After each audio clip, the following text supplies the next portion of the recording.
Welcome to the SCG for this round 9 clash in what is the premiership rematch for 2012. The Queanbeyan Tigers versus the Sydney Swans. Just about to bounce down at the SCG here. Joining me in the co-commentary this afternoon is the Queanbeyan champion spearhead and goal-scoring machine, James Kavanagh. Welcome to the program, James.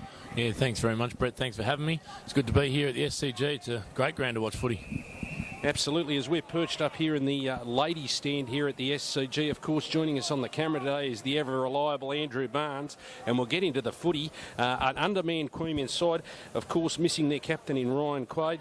Of course, Superboot Kavanagh is out as well, and Alec McCormack is out. And, of course, James Armstrong has been named as an emergency, the former Goulburn Swan, son of Steve Armstrong, the legendary player from the Goulburn area. And, of course, Chase Grintel, James, he's in for his first game today, so exciting times for him.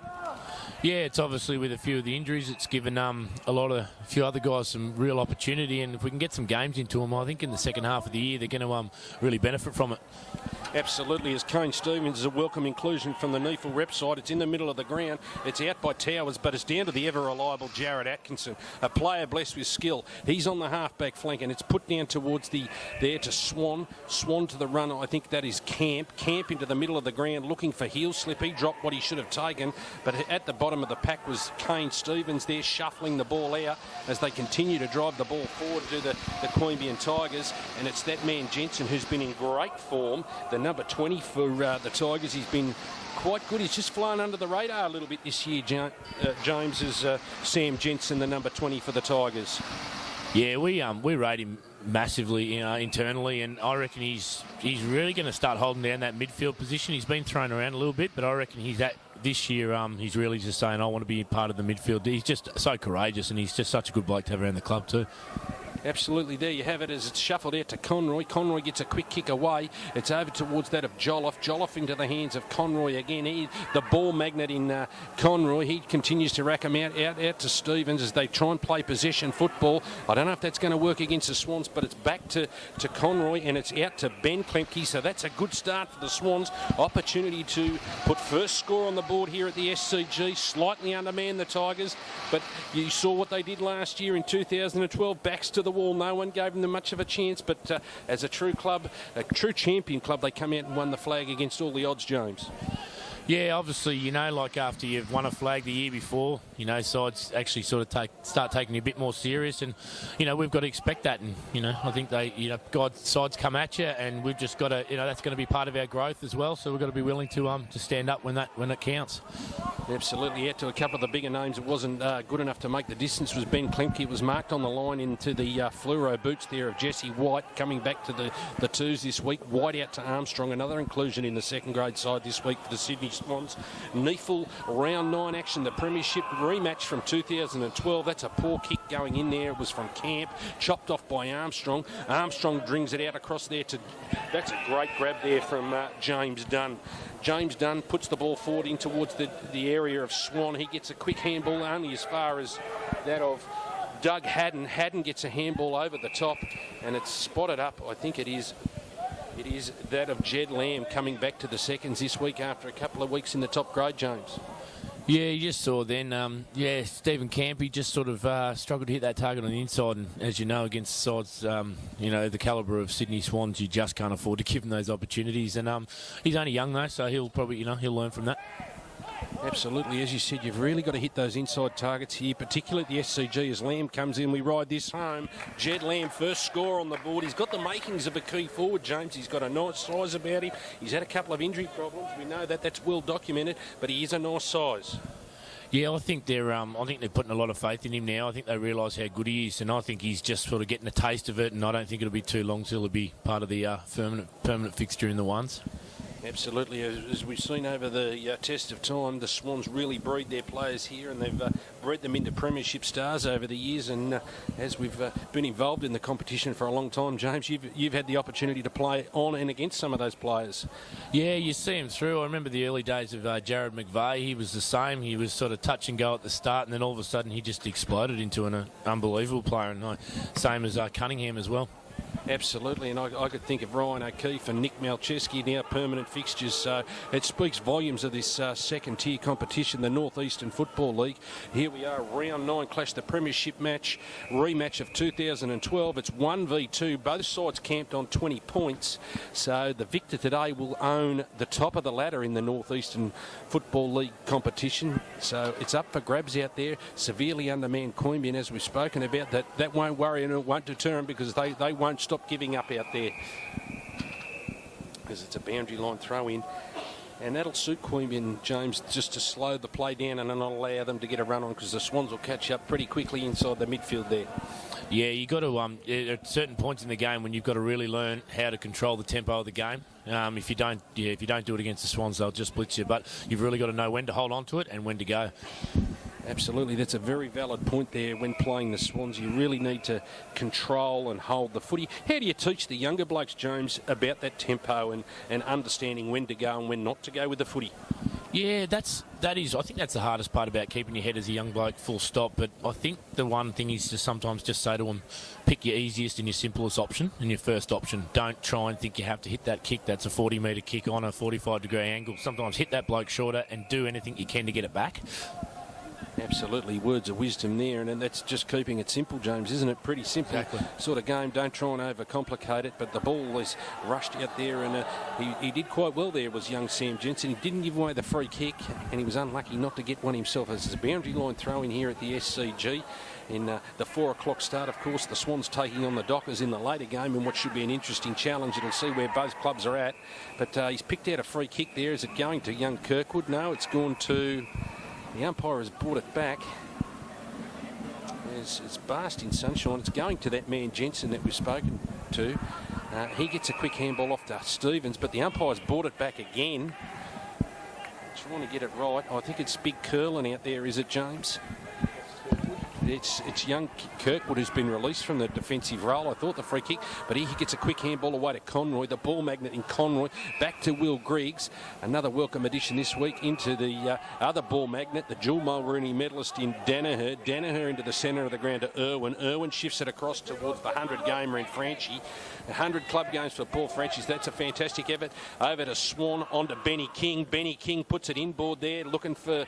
it was the leading target there of Kane Stevens. It wasn't quite good enough, but the Swans defender's good enough to get it out through Mitch Crawford, and a good tackle there by Benny King, who is a very underrated player, I think, for the Queanbeyan Tigers in the outside of the competition, James.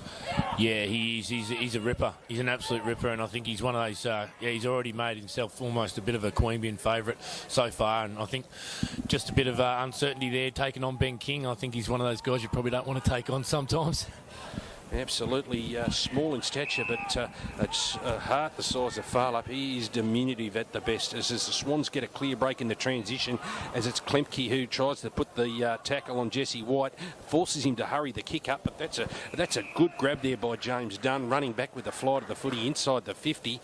He gets an opportunity, 35 out here at the SCG, of course undergoing some major refurbishment here, and it does allow the flags and a little bit of wind to creep into the ground here, James, with that refurbishment down that city end. Yeah, it does. It actually, that's the first time I've seen it. It actually looks I reckon it looks fantastic, actually. Not sure when they're going to be finished by, what the capacity is, but actually looks like a bit more of a complete ground now. Absolutely. Of course, it's into the hands of White. White gets an opportunity, 40 out, directly in front, sails straight over the goal umpire's head, if you don't mind. Jesse White, he's a big figure. He just can't take that next step. Kenny James, he's an imposing figure in the NEAFL competition. You wonder if it would have been a little bit different had he got traded towards the Crows at the end of last season as part of the Tippett deal. Yep, he wasn't far off going at all. He was. I actually spoke to him this morning before he come to the ground, and he was saying that he was so close to leaving. And I think when he's in a position like he is, you probably almost half think that it would have been good for him at a club that probably got more opportunity. Because I tell you what, he's a big lad. He's not far off it. Absolutely, and sometimes you can get pigeonholed behind some of the players of the calibre that they've had at this footy club. At the Swans, obviously, with their success with last year's premiership, and of course in 05 he was behind a couple of superstar full forwards, James. Makes it very difficult, but nonetheless it's back to the middle of the ground, and it is that of White going at it with the Queanbeyan ruckman. It's Curlin wearing 6 this week. He's gone up in numbers. He was wearing a different number last week. I think it was 42. I think he's in 6 this week. But it's a quick kick out of the Swans midfield there as they coach Klemke. He couldn't get it, but it was taken away there by Nathan Boscheta, and it's a good tackle there by Jared Atkinson. Should have been a free kick, but it's over to the hands of Brandon Jack, and he rushes it through for a quick rush behind. A left footer there to Brandon Jack. He shows the traits of his brother. So that's a rush behind there to the Sydney side as they bring it in through Conroy. Conroy out to Atkinson. Atkinson out to Griggs. They bring it inboard to Liddell. Halfback flank, they're doing well. Liddell brings it into the middle of the ground towards Curlin, but it's chopped off by the Swan in Armstrong. Armstrong goes further inboard, and that's a clever kick and a good mark there by Dan Robbins. He gets an opportunity right on the 50-metre arc here at Sydney. He goes further inboard there, and that's a free kick, whatever you like. Kane Stevens late on the scene. No, it was Liddell that was late on the scene. They look quite similar from up here into the son of a gun in Mitchell. He gets an opportunity 40 directly in front.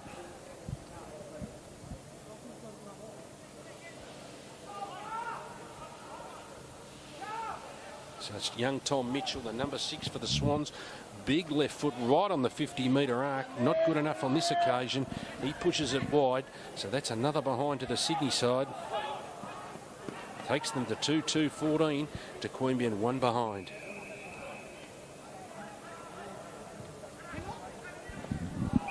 He's touched the ball a few times in this opening stanza as Atkinson, James, a very creative player. Probably needs to do a little bit more in his work rate. Yeah, there's no doubt he knows that too. I think his body's held him back a little bit since he's been at Queanbeyan, but he likes that halfback role, and Cade's putting a bit of faith in him now and says if you want to play there, then yeah, there's a few key things you've got to do, but I think he's trying to do that. He's a very skillful player, and that's a great use of the body there from Kane Stevens.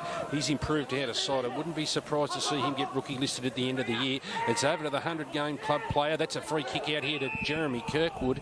Absolutely held without the football. Tackled there by Alex Brown. A much improved defender for the Sydney Swans is Alex Brown, but it's in the hands of Kirkwood. He puts it into the middle of the ground. Ben Klemke caught behind on this occasion, and that's a good mark taken there by Xavier Richards. Of course, brother Ted, probably the premier defender in the competition, James. Yeah, without a doubt. And he's, they seem to be producing. They've always had a good track record of producing good defenders, Sydney. They play you tight and they don't give you much, and I think it suits their style of play, hands down. Absolutely, and they have a habit of producing defence into attack, and that's one thing that they've done remarkably well over the period of time, and it seems to emanate from the junior levels all the way up, and you can see when they get to this level that they play the same brand all the way through. Very consistent. Yeah, really consistent, and I think that's just, they've got such high expectations of each other, and there isn't much room for error, and they believe in the fact that if you're going to buy into it, you've got to buy into it. Absolutely, well spoken there, James. There you have it. So, and that's what they call the Bloods culture. Of course, joining us on NEAFL.com.au live is the Premiership rematch of 2012, the Sydney Swans v the Queanbeyan Tigers. It is the Sydney Swans 2-3-15. Queanbeyan yet to register a goal, just the solitary behind as they get an opportunity now. It's brought through the classy Atkinson. Atkinson puts it inside the forward 50. Klemke went to ground there. He slipped over. You must keep your feet out here. It is quite wet or quite soft underfoot, and it's taken away there by Jordan Lockyer. Lockyer gets it out on the centre wing over to Mitchell. Mitchell is lucky enough to get a handball away only as far as Towers, Dean Towers, and it goes backwards over to the 100-gamer in Franchi. Franchi struggles to pick it up. He tries to take on 2 or 3 of the Swans defenders, and they win out. It's over into that of Jesse White. Jesse White finds the run there of young, I don't have him in the program, it's not Xavier Richards. That's one that's crept up on us, number 41, but it was won back there by the Queanbeyan Tigers, and they've just registered a second behind.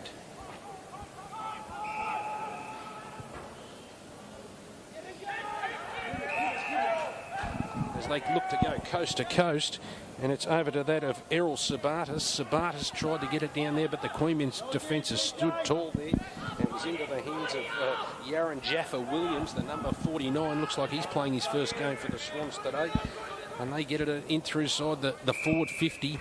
It's some of their top-up players, James, that are creating the headaches out there. Yeah, and I think that can be a problem sometimes because you sort of see their list. Sometimes you think, oh, there are a few top-ups, but yeah, it doesn't seem to be, there doesn't seem to be too many that can't play these days. So they sort of all getting their chance, and they're trying to stamp their authority on the game. Ride this home with Dan Robinson, the 27. That's a beautiful kick just on the 50. He puts it straight over the goal umpire's hat, and he registers the Swans third.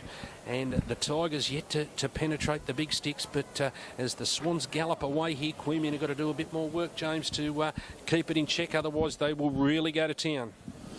Yeah, they've had a few opportunities and they just haven't capitalised. Sort of maybe panicked a little bit in front of goal, and the turnover. Did you just see it again? The turnover, they just rebound so quickly. Absolutely. The transition game from the Swans is second to none as we wait for the umpires to bring the ball back to the middle of the ground.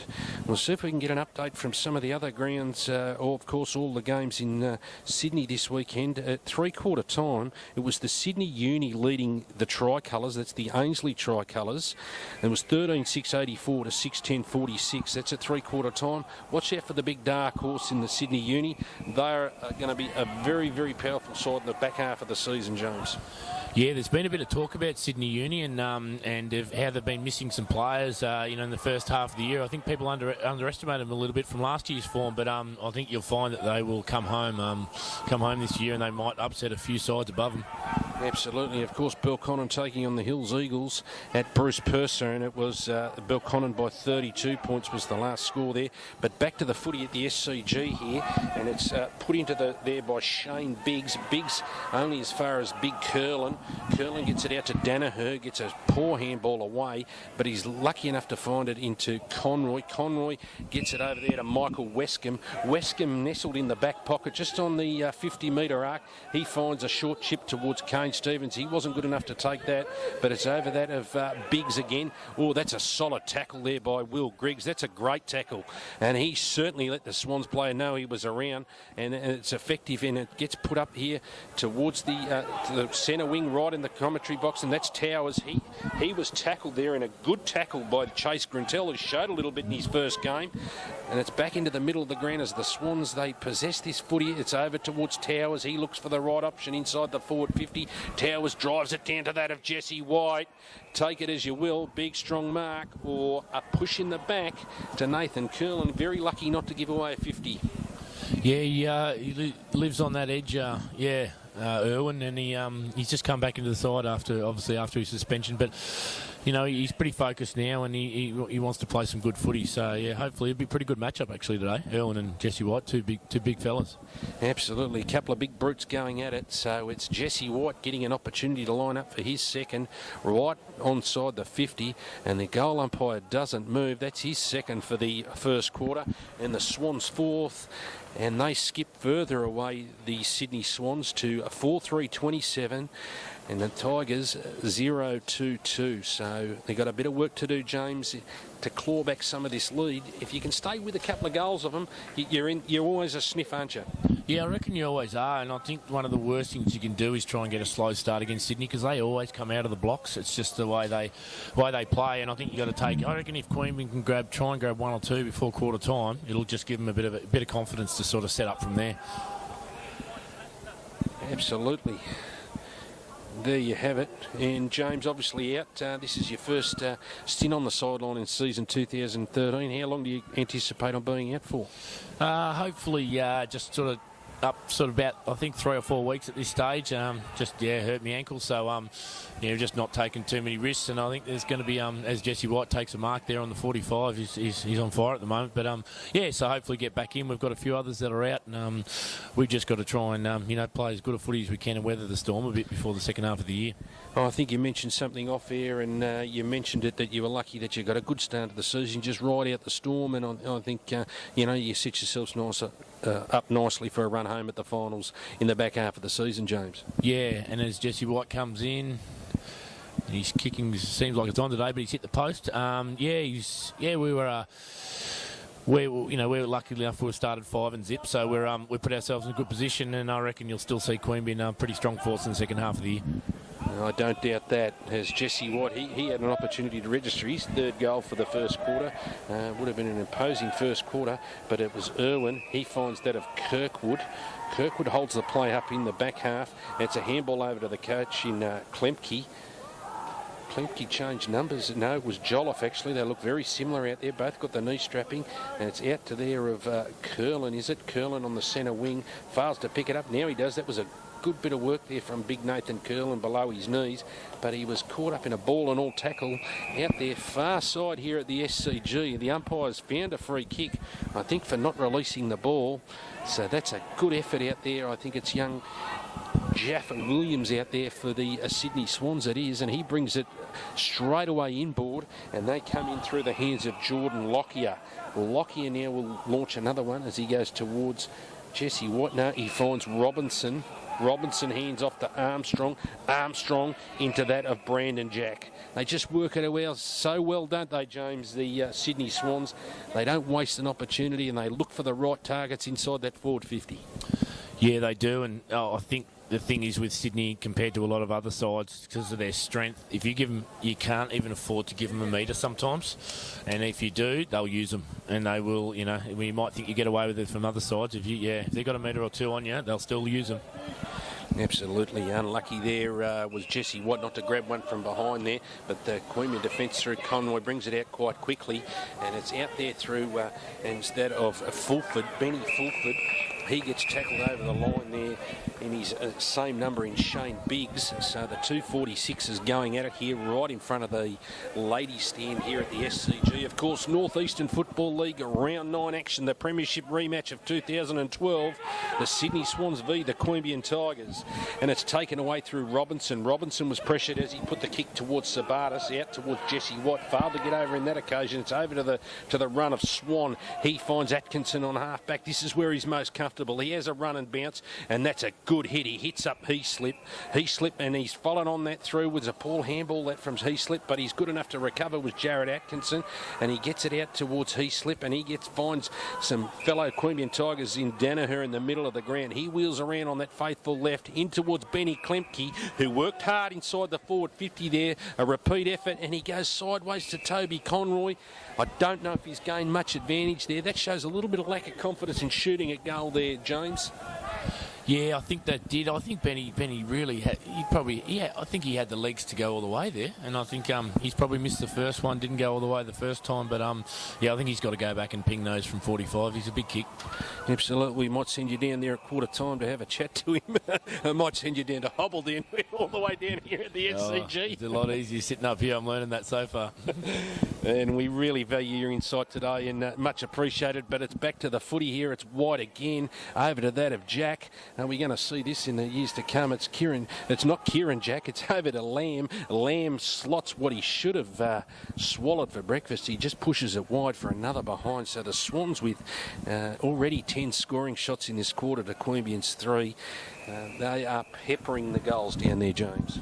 Well, that was just too easy too. That's just coast to coast, and you don't mind, if they're scoring, but it's just the way they're scoring, and that's just that just was too easy that last time.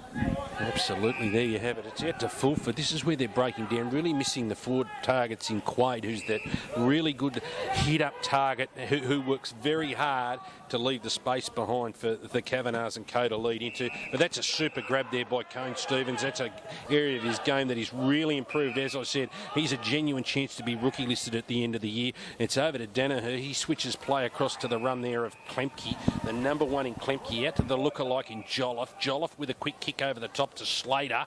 Slater was taken down. He's unlucky not to get a 50 there. It's Slater. He's got to make the right decision with the footy. It's a poor kick off the boot there into that of the Swans defender in Shane Biggs. Of course, he tried to think that Cone Stevens was 100 foot tall, and Jolliffe dropped what he should have taken. He heard big Jesse White's pink boots from behind him, and it's White who gets a clearing kick away there for Jake Lloyd.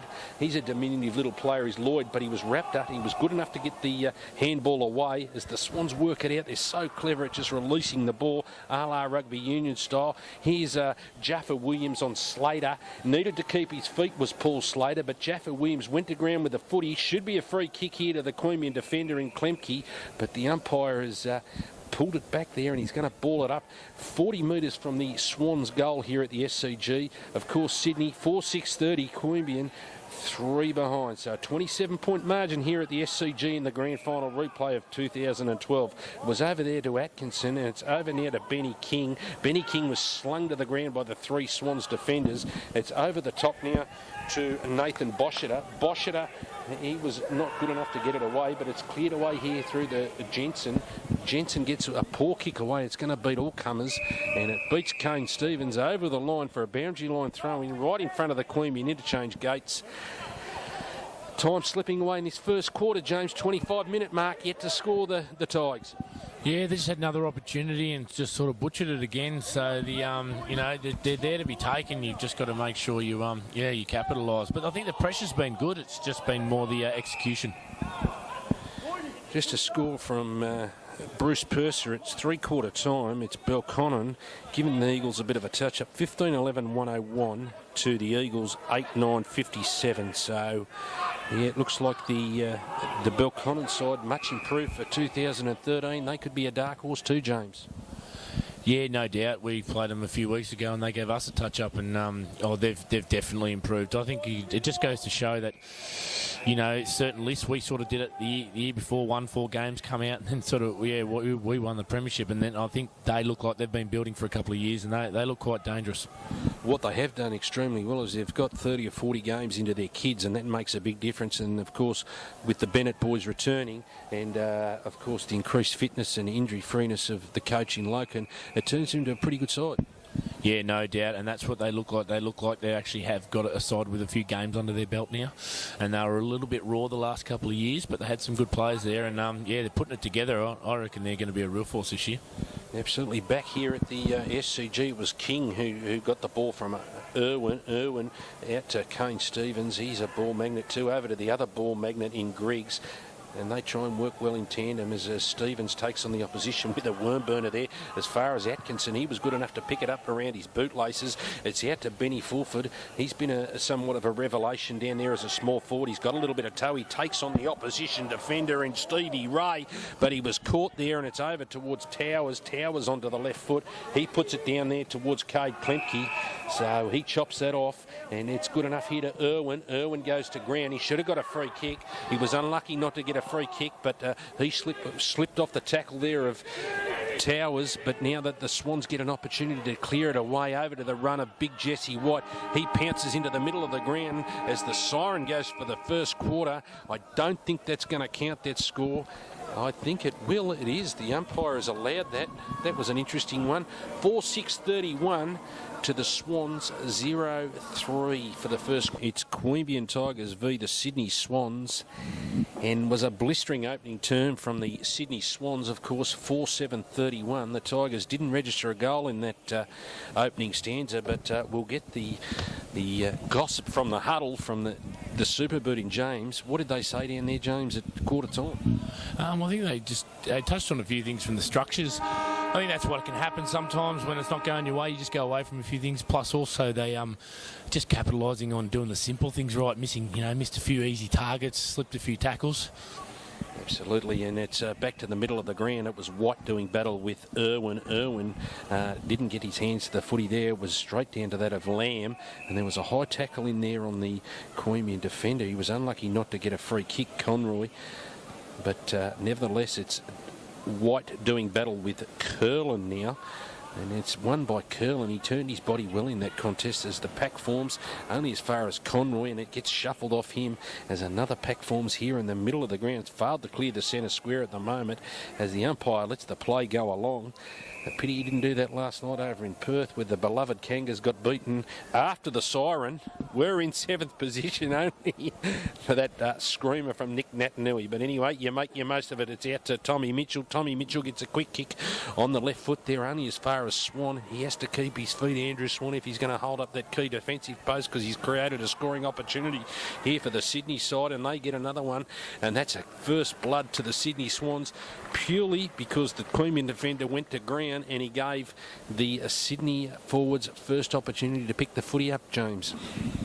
Yeah, I think you just, you can't afford to slip over, against the Swans. And I think sometimes they just, just seem like he sort of snuck out the back there a little bit too. You've got to have eyes. Someone's got to have eyes in your back of your head against them, because they will do that. They will back themselves to win it, which they usually do. And if they get the ball, they have a couple of blokes deep in the 50 in dangerous positions.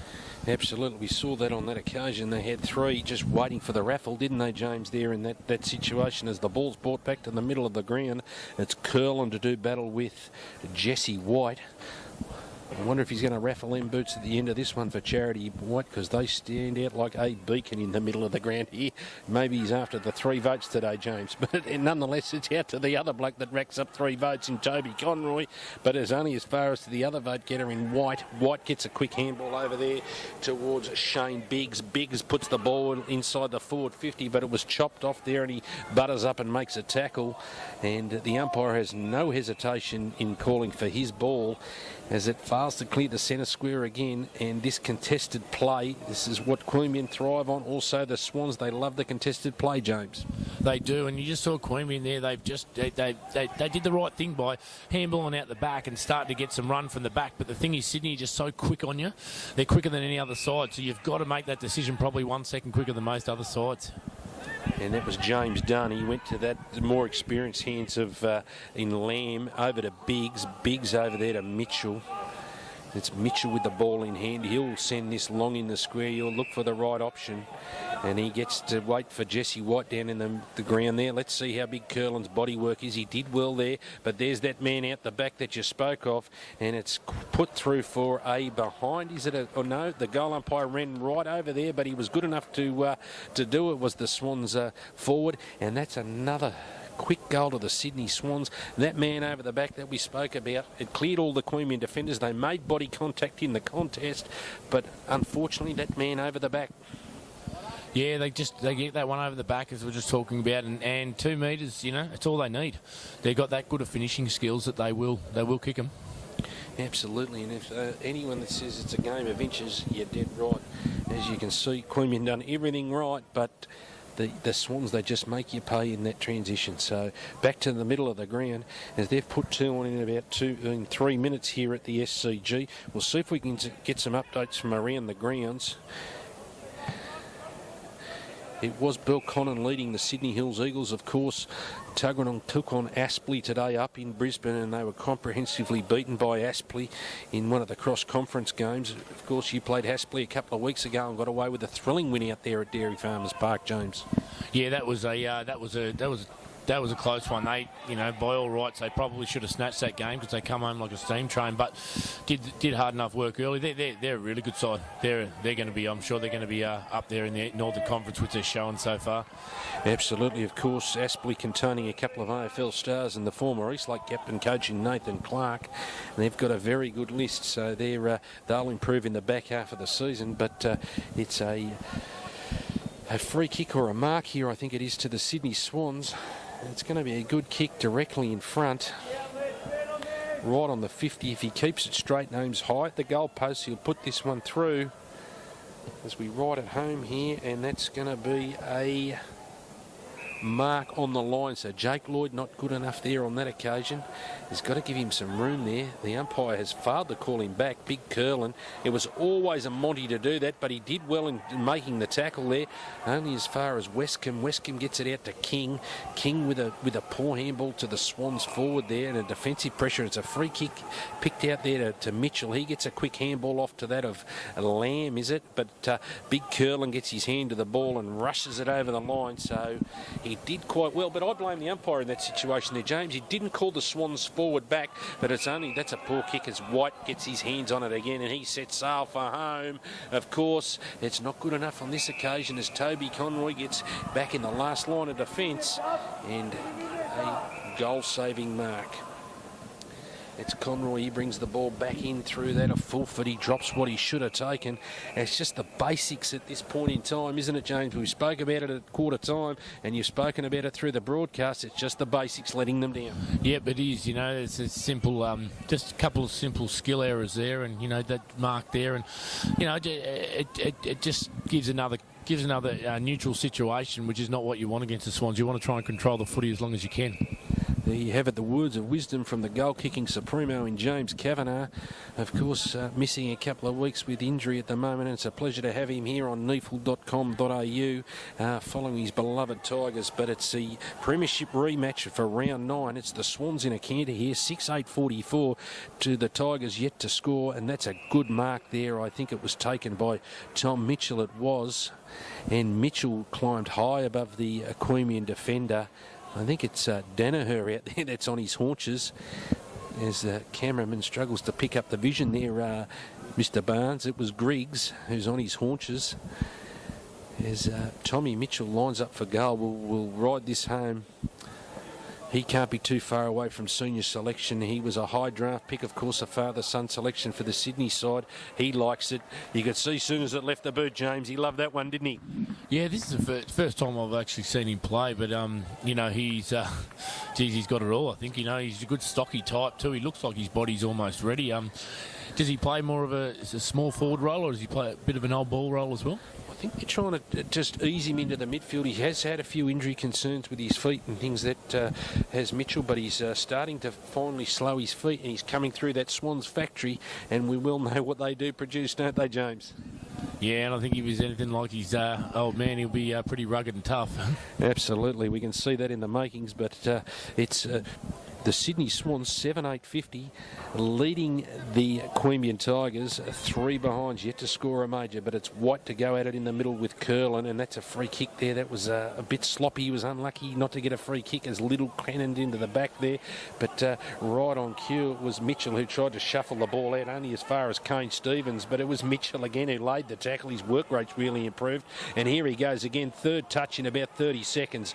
There you go, that's what it's all about. It's a work rate out to Jack, out towards that of Lamb. Lamb comes inboard on the right foot. He gets a great kick inboard there, and it was dropped there by James Dunn. He probably should have taken that one. He did all the hard work. He come from behind. He lost his Queanbeyan defender in the body contest, but dropped the easy bit, which was the mark. Yeah, you just noticed as well. You just noticed, as we were seeing there, they're spread by the Sydney players. Like, that's what it takes now to be at the top level, and I think that's what, you know, you're just not going to get a game unless you play like that, and it's just very obvious, you know, the tanks they've got, and they just move as soon as the ball leaves, they go. Absolutely, and as that man Mitchell, that's his 4th touch in about a minute. He gets a behind, and it's a very important point you make there. But let's not forget, James, they do train as a full-time profession. They train there 30, 40 hours a week, whilst you and I are out earning a living, whatever we may do. I won't give away what you do. It makes it very difficult, doesn't it? Oh, no doubt, no doubt. And the thing is, you know, like, that's why it's so important to make sure when you do have the footy to control it. And they still, you know, they've shown over the years, if you put pressure on them, they can make mistakes. They're only humans, they're only footballers. But, you know, you just give them that free rein, and they just keep running all day. Absolutely, but it would be a good lesson for all the young footballers coming through in today's NEAFL competition to have a look at the Swans. You can really learn something by playing against them about that work rate, about that run and spread, and about the continued and repeated efforts, because that's what it's about. And 9 times out of 10, it's concentration. Well, that's the biggest one, and I think playing against them, it becomes more mental as much as it does physical, because you just don't have an opportunity to switch off, and I think you can get away with that some weeks, and you probably don't get found out, but against Sydney you do get found out. Absolutely, and it's that man Dunn. James Dunn's proving a real thorn down there for Slater. He takes another contested mark inside the forward 50.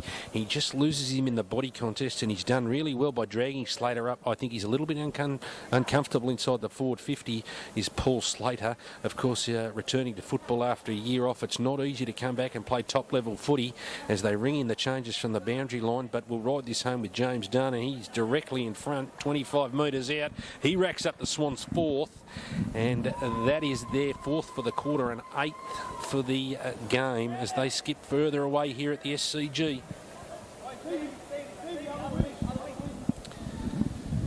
Just lost him a little bit there, didn't he, James, in that body contest, Slater? Yeah, he's you just find it, and that's the hardest thing, you know, when you are a bit depleted with injuries, you have guys who've just got to go and play in positions they're not used to playing. He's had a really good year this year, Paul Slater, so far, and he's been playing more up on the wing and sort of even across half forward, so he's a bit out of his comfort zone there. But you know, that's what happens, and guys, you just got to take the game on. Absolutely, and it's a free kick here in the middle of the ground, and it's over towards that of Liddell, over to the run of Conroy. Conroy, the ball magnet, he gets it out to Klemke. He's got a nice set of hands, Benny Klemke. He just lacks a little bit of self-confidence, I think. He's actually a very, very handy player, and if he can realise his potential and start to think more about himself, like that goal we spoke about here, he's got to take the responsibility. He'll be a thorn in a lot of sides, James. He is, and I think people just forget he's 21 and he's a big lad, and he's going to take a couple more years, you know, but some weeks, some of the grabs he takes is unbelievable. You very rarely get pack grab players, especially at that age, and he's one of them. Absolutely, he's a very versatile swingman, and just hadn't got enough cloud in that one, but it's to the top of the square there, and Towers drops what he should have taken as the Queanbeyan players try and work and shuffle it through for their first score, or their first major for the half, but it's taken away there by Lamb. Lamb with a quick handball over to that of Lockyer, back to Lamb. It's that work rate that we spoke about. That's Lamb's fourth possession in the back 50 in the first 30 seconds, over to Jaffa Williams. That is Yaron Jaffa-Williams. He shows a nice clean pair of heels out there, and it's taken over there towards Armstrong. Of course, Armstrong coming back to the lower grade this week in towards Lockyer. It's play on over to Mitchell. Mitchell drives it along inside the forward 50, and this is a one-on-one contest there. But the Queanbeyan defenders did quite well as Danaher slides into the footy. Unlucky, or not unlucky, he's lucky he didn't give away a free kick, because that is a penalty in the AFL, sliding in like that now, James. That is you pretty much just, you can't do it anymore, you know. Unfortunately, you agree with it or not. I don't really agree with the rule. I think there's still too much grey in it. I think there's a time and a place for the rule. I think if you just but I think you've still got to give honour to the bloke who's going for the ball. Absolutely, and it's something that you get trained from a little kid, is to get in first for the footy, but it's out to White. I think he's had a quick snap at the goal, and Jesse White, too good, too strong in those fluoro boots. It wasn't Jesse White. I didn't pick up who it was. Did you see that one, James? Who was the goal scorer? No, Give the high fives. I did miss that one, yeah. He looked as excited as anyone there. Maybe he'll claim it. Well, we might give it to him anyway. He looked good out there. It was those vote catchers he's wearing. Well, those boots, yeah, they're pretty loud, aren't they? He's maybe just trying to put his hand up for senior selection again. Absolutely, but isn't it interesting how the cookie crumbles, because he's certainly good enough to take the next step there. And he has kicked 4 or 5 in majors in a top-flight AFL game, and I think it was against the Kangaroos. I think he kicked 5 here. But they're back in the middle of the ground as Irwin tries to go body on with White, but White was too good on this occasion, out towards that of Griggs, and a welcome addition back into the Queanbeyan ranks this week, only as far as that of the first gamer in Chase Grintel. He's making a contest of it. What's his background, James, Chase Grintel? Chase is from the Riverina. We draft a lot of guys from the Riverina area. He's a great kid. He's got an enormous vertical leap. Hopefully we get to see it today, but he's taken some absolute hangers in the twos. He's probably more, he's a light frame guy, so his body he's probably not there, but he gets an opportunity, and in terms of talent, he's got it all. Absolutely, there you have it. So obviously the Riverina have been a very good breeding ground for the Queanbeyan Tigers. They continue those strong association and links down there, of course, emanating back to the Quaid days. Of course, Brian Quaid, the famous captain coach, premiership winning coach out at Tigerland. Of course, his brother Ricky was here at the Swans. That connection continues to grow strong, and they foster that relationship, James. Yeah, they do, and it's just amazing, I think country people, they like to feel, I think Queanbeyan gives them that little bit more of a country feel as a club, even though it is sort of suburban now. It's, and once country people like to stick with what they know, and it's a family club, Queanbeyan. That's what we sort of pride ourselves on, and I think it's got a bit of no fuss to it, and I think there's a lot of good footballers out there, so hopefully we can keep that relationship up. Couldn't have put a better myself, James, a truer word spoken, and that's what you said. They're a great footy club, Queanbeyan. For those that don't know it, should get out there and visit their premises out there at Dairy Farmers Park. They work really hard at investing in people. So for any young guys considering to come up here to play in the NEAFL competition, it's a club you'd certainly have a look at. But it's back to the footy there. It's Danaher. Danaher was met solidly. He tried to take on the Swans defender there. He was unlucky not to get a free kick as he was caught high going down in the tackle. But the umpire has no choice but to bounce it right on the Toyota sign on the centre. No, he doesn't bounce it. He throws it up, and that's another free kick there to Irwin, it should be. Yes, he has seen it that way, and it's against Alex Brown for a push there in the side. But it's Irwin who gets a quick handball over to there of Danaher. He fumbles what he should have taken. He gets it on the left foot only as far as Kane Stevens. Out in front there is Stevens. He gets an opportunity to launch Queanbeyan further ahead. He looks for that of Klemke, but no, it goes into the hands of Frenchie. The 100-gamer, of course. There you have it. Another guy that's come through the system. He plays his 100th club game today, and there's a lot of them out there. He joins pretty elite company. It's out to Benny Klemke. He beat 3 Swans defenders there, James, and he's got to go back and just slot this one. He did a good job there because of that ball come to ground. I think they're in a bit of strife, but just goes to show that he's got a big frame and he's got good hands. He's just sort of failed to make the distance last time from about the same range, about 45 out. So hopefully this time he can, he can put it through. Just got some scores through from other games here in Sydney today. It is the Sydney Uni 17-9-111. Defeating Ainsley 9-15-69, so that's the second win on the trot for the students out there. That's a massive win for them out at the Uni, beating the Tricolours, who had an impressive run of 3 wins on the trot. They did. I think Ainsley, they were almost notching that in for a win. I think just goes to show that it's great for the comp. Really, it's obviously getting stronger, and every team sort of stepping up every year. And I reckon it's turning into one of those comps this year that if you're not on the day, you can get beaten easy. Absolutely. It is turning into a true second-tier competition. Of course, the ACT representative side, or the NEAFL representative side, is forming tonight for one of its in-house camps out here in Sydney. All players will meet tonight to go through the process. Of course, they take on Tasmania in a curtain raiser to the GWS Geelong at Skoda on the June 8 weekend, so that'll be an interesting one there. There'll be a number of players involved. Unfortunately, James, you're probably going to miss that one with injury, which is a big blow to the NEAFL representative side. Yeah, it's always around this time of year, and I think, Guy Cannon is the coach. I think he you sort of cross a few guys off during the period because guys do get injured, and that's unfortunate. But there's a fair bit of depth in the comp this year, and I think they'll be looking to sort of get back a bit of pride after last year's sort of drubbing from the Northern Conference. Absolutely. As we get back to the footy, and we'll talk more on that one as it's over there to the run of Lloyd. He's a handy player for the Swans, another one of those developing players out to land with a run off half-back only as far as Klemke. Klemke, who chops it off, and it was a poor handball. It went behind there, but it was well butted up there by Mitch Haley. Haley gets the handball over towards that of Danaher. Danaher in the back half. He gets a lot of possession in that back half of the contest, James, and I reckon if he turns into an attacking midfielder, because he does get a lot of the footy, he's going to start to hurt opposition sides. He will, and he's sort of had a bit of an interrupted start of the year, and he's just sort of trying to find a bit of fitness. And I think, obviously we need him there for a bit of security at the moment. But I think once we get a few players back, I think you'll find him in the midfield a bit more. And there you go, Mitchell. It was Lamb to Mitchell to White. White with a body contest on Swan there, just too tall, too strong. And Jesse White gets an opportunity to line up what could be his third and Sydney's sixth of the quarter. So they continue to skip away here at the SCG as it belts the nets here. Jesse White, he's an ominous figure, isn't he, James? And we've spoken about him a couple of times, but very hard to stop in that one-on-one contest down in the middle of the square. Yeah, and he's just he's a senior body. You can tell he's a big guy, and Swanee's a pretty strong fella too. I think he just probably need to push back a bit harder into that contest. He, with Jesse White's frame, I think if you just give him let you sit under the ball a bit, I think he can just edge you under it sometimes. But he's probably the pick of the guys on the ground at the moment, Jesse White. Absolutely, is the grand final rematch from 2012. It's the Swans here at the SCG. 10-9-69 as the lights come on.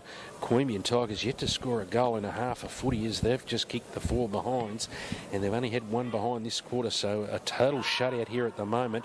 But it's out to Conroy in the middle of the ground, only as far as Irwin, who's looking like he's running short of a gallop, is Irwin. But it's only as far as the Sydney player in Harrison Marsh, and the umpires are called play on there, is it? Yeah, it's over to Jack. Jack to Armstrong. Jack with the old 1-2. Jack inside the forward 50 in towards White, who took a great leap, but he couldn't get his hands to it. It was butted up there by Camp for the Tigers. Out towards Danaher. Danaher with a quick kick over there. I think it's towards Mitch Haley out there with the ball, or is it Swan? It's Swan, the big fellow we've just spoken about, Swan with the ball in arms, and it's out towards Liddell. Liddell has got to make the right decision because this is the kick that hurts you. It's as far as Klemke or Conroy. Is it Conroy? It's Conroy out, down goes centre wing, out towards Curlin, and it bowls them all right in front of the Citibank sign here, right in front of the Bill O'Reilly stand. We'll have a boundary line throw in, James. Yeah, we see, it's just becoming a bit of a slog here for Queanbeyan. I don't think there's a problem with the effort. I just think, Sydney look like they're slick, they're on to play, and I think they've just got to get that first one on the board as well. I think that can be a bit of a mental thing. Once they can get that one, maybe they can double up with a couple more. Yeah, don't believe the scoreboard. It can be deceiving, as you said. It's not for the lack of effort, because it's just that little skill gap that we spoke about. It's probably 30 hours of training that they put in. That's probably what the gap is at the moment. But, of course, the Swans at home in the grand final rematch of round 9 here in the North Eastern Football League. As we stream to you live through NEAFL.com.au, we apologise for any technical difficulties that may have occurred earlier. We were having some trouble with the microphones, but they seem to be rectified now. And repeating earlier, it was the Sydney Uni, the students, getting their second win of the season, back-to-back wins as they beat the Tricolours. So that's a great win for the Sydney Uni. And back to the footy here, it is, can they rack up that first one? It's Liddell. Liddell inside the forward 50. He gets to go towards Kane Stevens, and he dropped as he went to the ground there, just over the boundary line. So unlucky there for Kane Stevens. As you said, James, they just need to break the duck, don't they? Yeah, they do. They're coming close, and once again, it was just that final sort of hurdle that they just stumbled at. But I'm sure it's not too far away. Transition over to Jesse White. He gets a banana kick, and that's a great goal to Jesse White. That's all class. James Kavanagh joining me in the commentary this afternoon. It's been much appreciated to have your valuable insight, and of course, you're one of the competition's favourites from amongst all clubs. You're certainly one of my favourite players, and we've spoken your praises, and it's great to have you here in the commentary on NEAFL.com.au. Yeah, thanks very much for having us. I don't think you can. Swan can be too upset with that one. He did everything right there. He pushed him to the boundary, 45 out, and that was just superb execution. And once again, took him, no longer than 20 seconds to get from coast to coast, and you just can't allow Sydney to do that. Yeah, absolutely. They didn't get a hand touched on them, so and there it is. They kick their 7th for the quarter as they continue to blow this margin out by 70 points, 11-9-75 to 5 behinds. Let's hope the Tigers can steal a couple back before half-time. If they continue to work, it's out towards Armstrong. Armstrong, as they raffle it off towards Brown, a much improved player is Brown. He's not far away. Out towards Jafar Williams. He's been quite lively when it's been in his area. He gets an opportunity to put it inside the Swans forward 50 as they just continue. Mitch Hillslip went at it one-handed there, and you really got to go at it two hands as Swan is caught behind again, and it is that man Jesse White getting another shot. He's going to line up for his 5th for the half. So as you said, there's not much Swanee could do in that situation there, James. No, he had front position, and he was just too strong. I think a lot of backmen playing against Sydney would realise how hard it is sometimes when it's coming in so quickly and from so many different angles that it's only a matter of time until they get it. Just a law of sort of averages a bit, but as he goes back and slots that straight through the middle, he's had a big half, and he's probably the only bloke we can actually play on him at the moment. He's probably our biggest backman out there, so he's probably just going to have to stay on him and hang tough. Absolutely. There might be another opportunity to have a look at Klemke down there and maybe swap him around and just see how Ben Klemke can go down there, or the vertical leap of Atkinson on White. At least White can Atkinson's a very smart footballer, James, so that could be one of the matchups. Sometimes you just got to try and uncover something in the situation we've spoken about. Of course, you've got a lengthy injury list out there at Tigerland, and it's not being helped out here today. Of course, the grand final rematch, it's the 26-minute mark. It's 12-9-81 Sydney. Queanbeyan Tigers 5 behinds as the umpire's whistle has gone. Is he going to bring it back for a rebounce? But, yeah, you've just got to keep trying things, haven't you? You do, and that might not be a bad call about Benny Klemke going back there, I think, as well. I think he's played a lot of footy at centre-half back especially. He's a strong guy as well and likes to hit the footy hard, so he might at least just crash a few packs down there, and, you know, yeah, and he's not, they're probably not getting a lot out of him, not from his own doing, but just because of the way the game's unfolding, so it might be a good way to get him in the game as well. Absolutely, as it's Jafar Williams who, as I mentioned earlier, is making the most of it when it comes into his zone, and that's the difference here. Is you might only get 2 or 3 opportunities in this Swan side, and you've got to make the most of it, haven't you, James? Because you just go. It's down towards that of White, and I think the umpire's picked out a free kick. He's given it to that of Swan because he was interfered with. No, it's actually going to Conroy. So Toby Conroy right down on the back of the line there. No, he's pulled it back to Irwin. He hands it straight off to Conroy. Conroy gets it over there to Heaslip. Heaslip, he was lucky to get away with that. Only was Danaher was good enough to get it away there, and it's over to there towards that of Liddell. Liddell gets the run of Kirkwood. Kirkwood drives the ball inside the forward 50 there. It's into Klemke. He made good body position. He used his hands well. He didn't put the bumper bar out.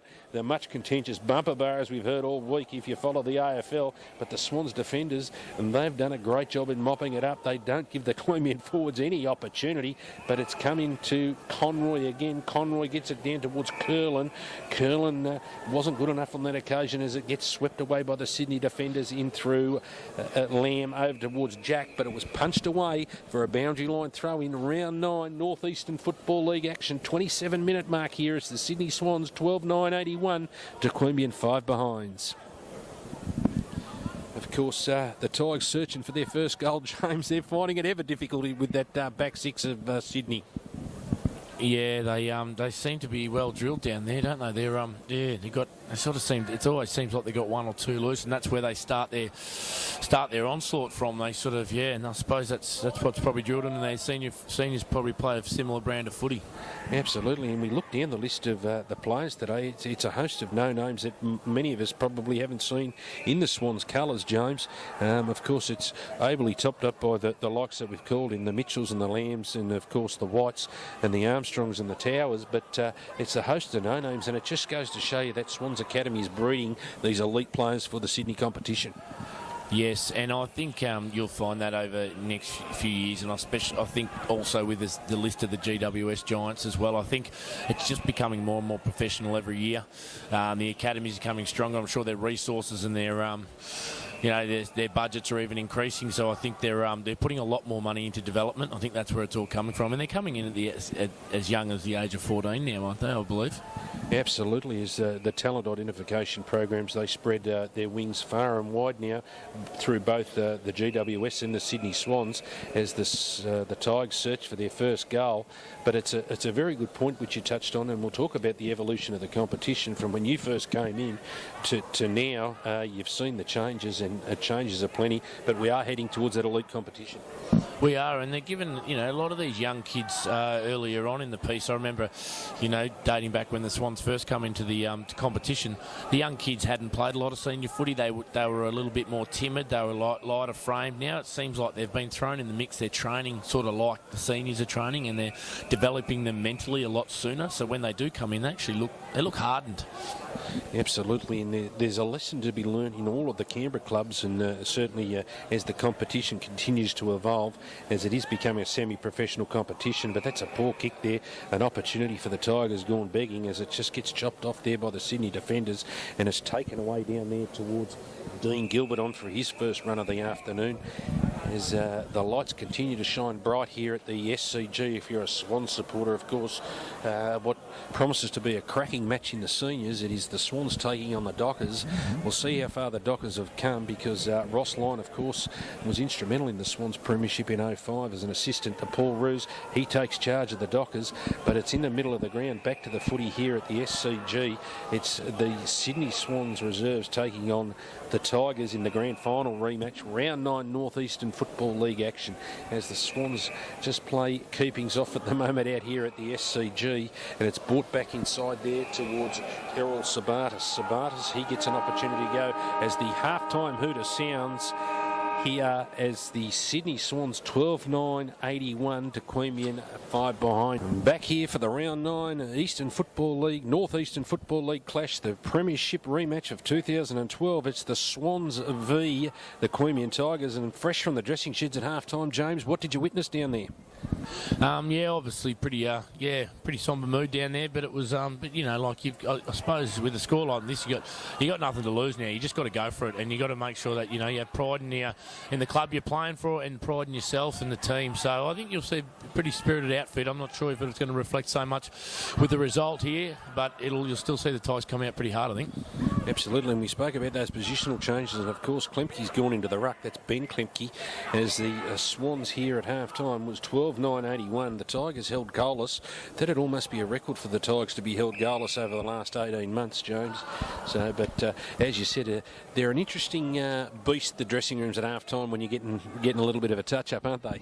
They are, and we've been up for 18 months now, and we haven't had too many losses. We only haven't had too many losses, so it actually it's going to show a bit of character. Everyone can go pretty well when they're going when they're up and going well. So yeah, there's a lot of blokes who are this is where true leadership comes into it, and it's going to be going to have to weather it.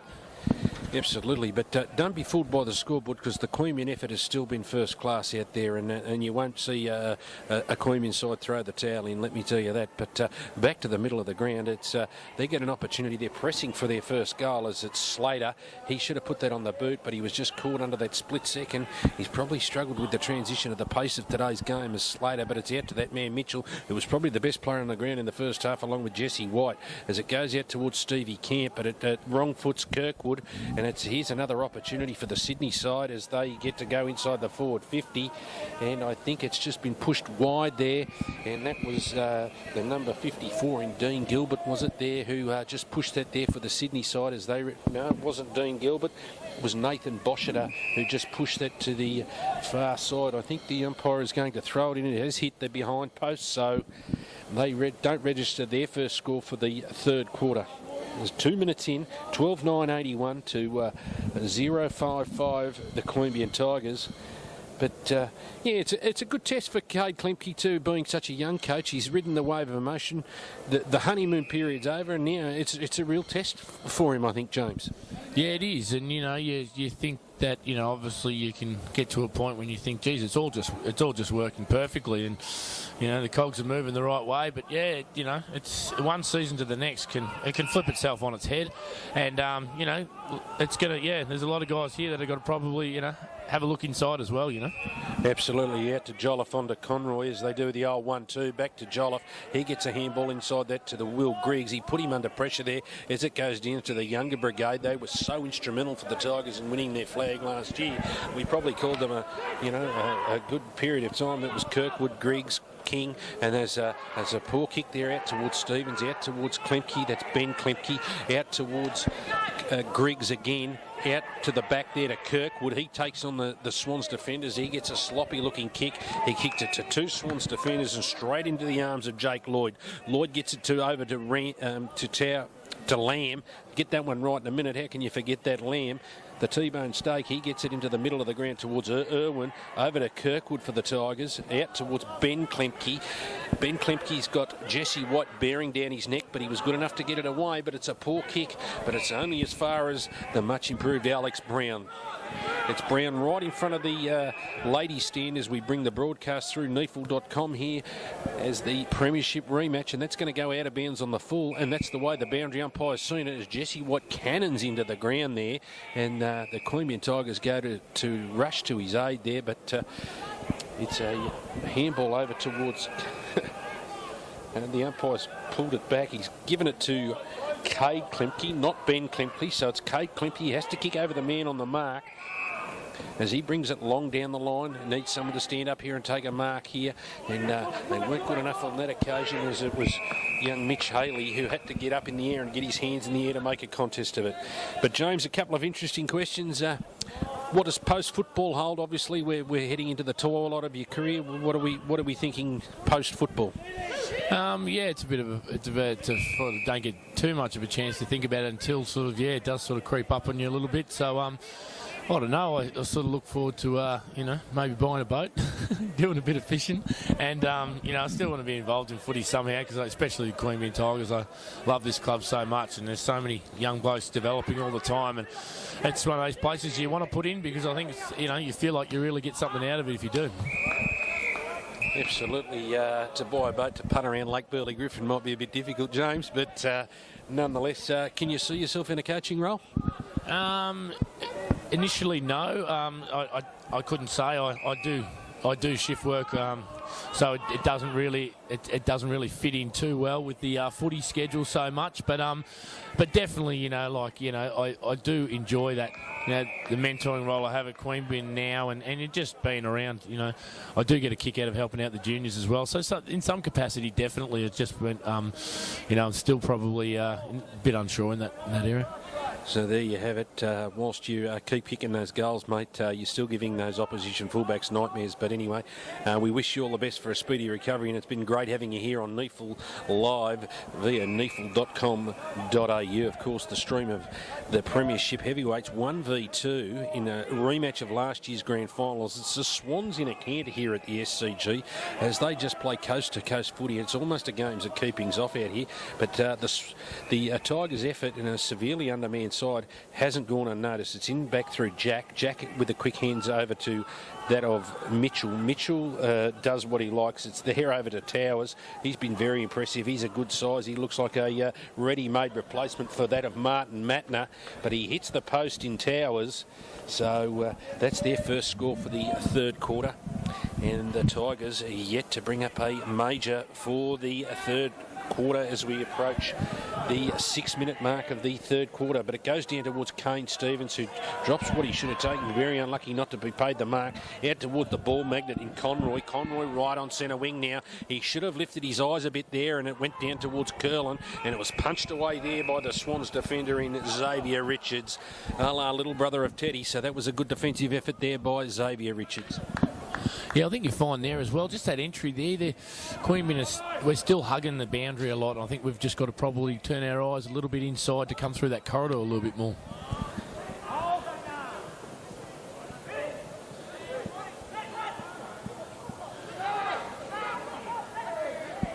As we come back to the play here, it's Kirkwood. Their endeavour and their spirit has been fantastic in this opening third quarter from that of Queanbeyan. It's out towards Danaher. Danaher with a poor kick off the left foot there at only as far as the Swans defender in, I think it's Biggs out there, but he gets over towards Cade Klimke, who slipped over, but he catches the player high, and here's an opportunity, and there's a free kick. Benny Klimke, you're very lucky there, son, to not give away a free kick, but it sails away through for a behind. That's their second score for the quarter, the Swans, as they continue to skip away here at the SCG. Round 9 Northeastern Football League action. Of course, I'm Brett Davis, and joining me in the commentary today is the Queanbeyan Super Boot in James Kavanagh.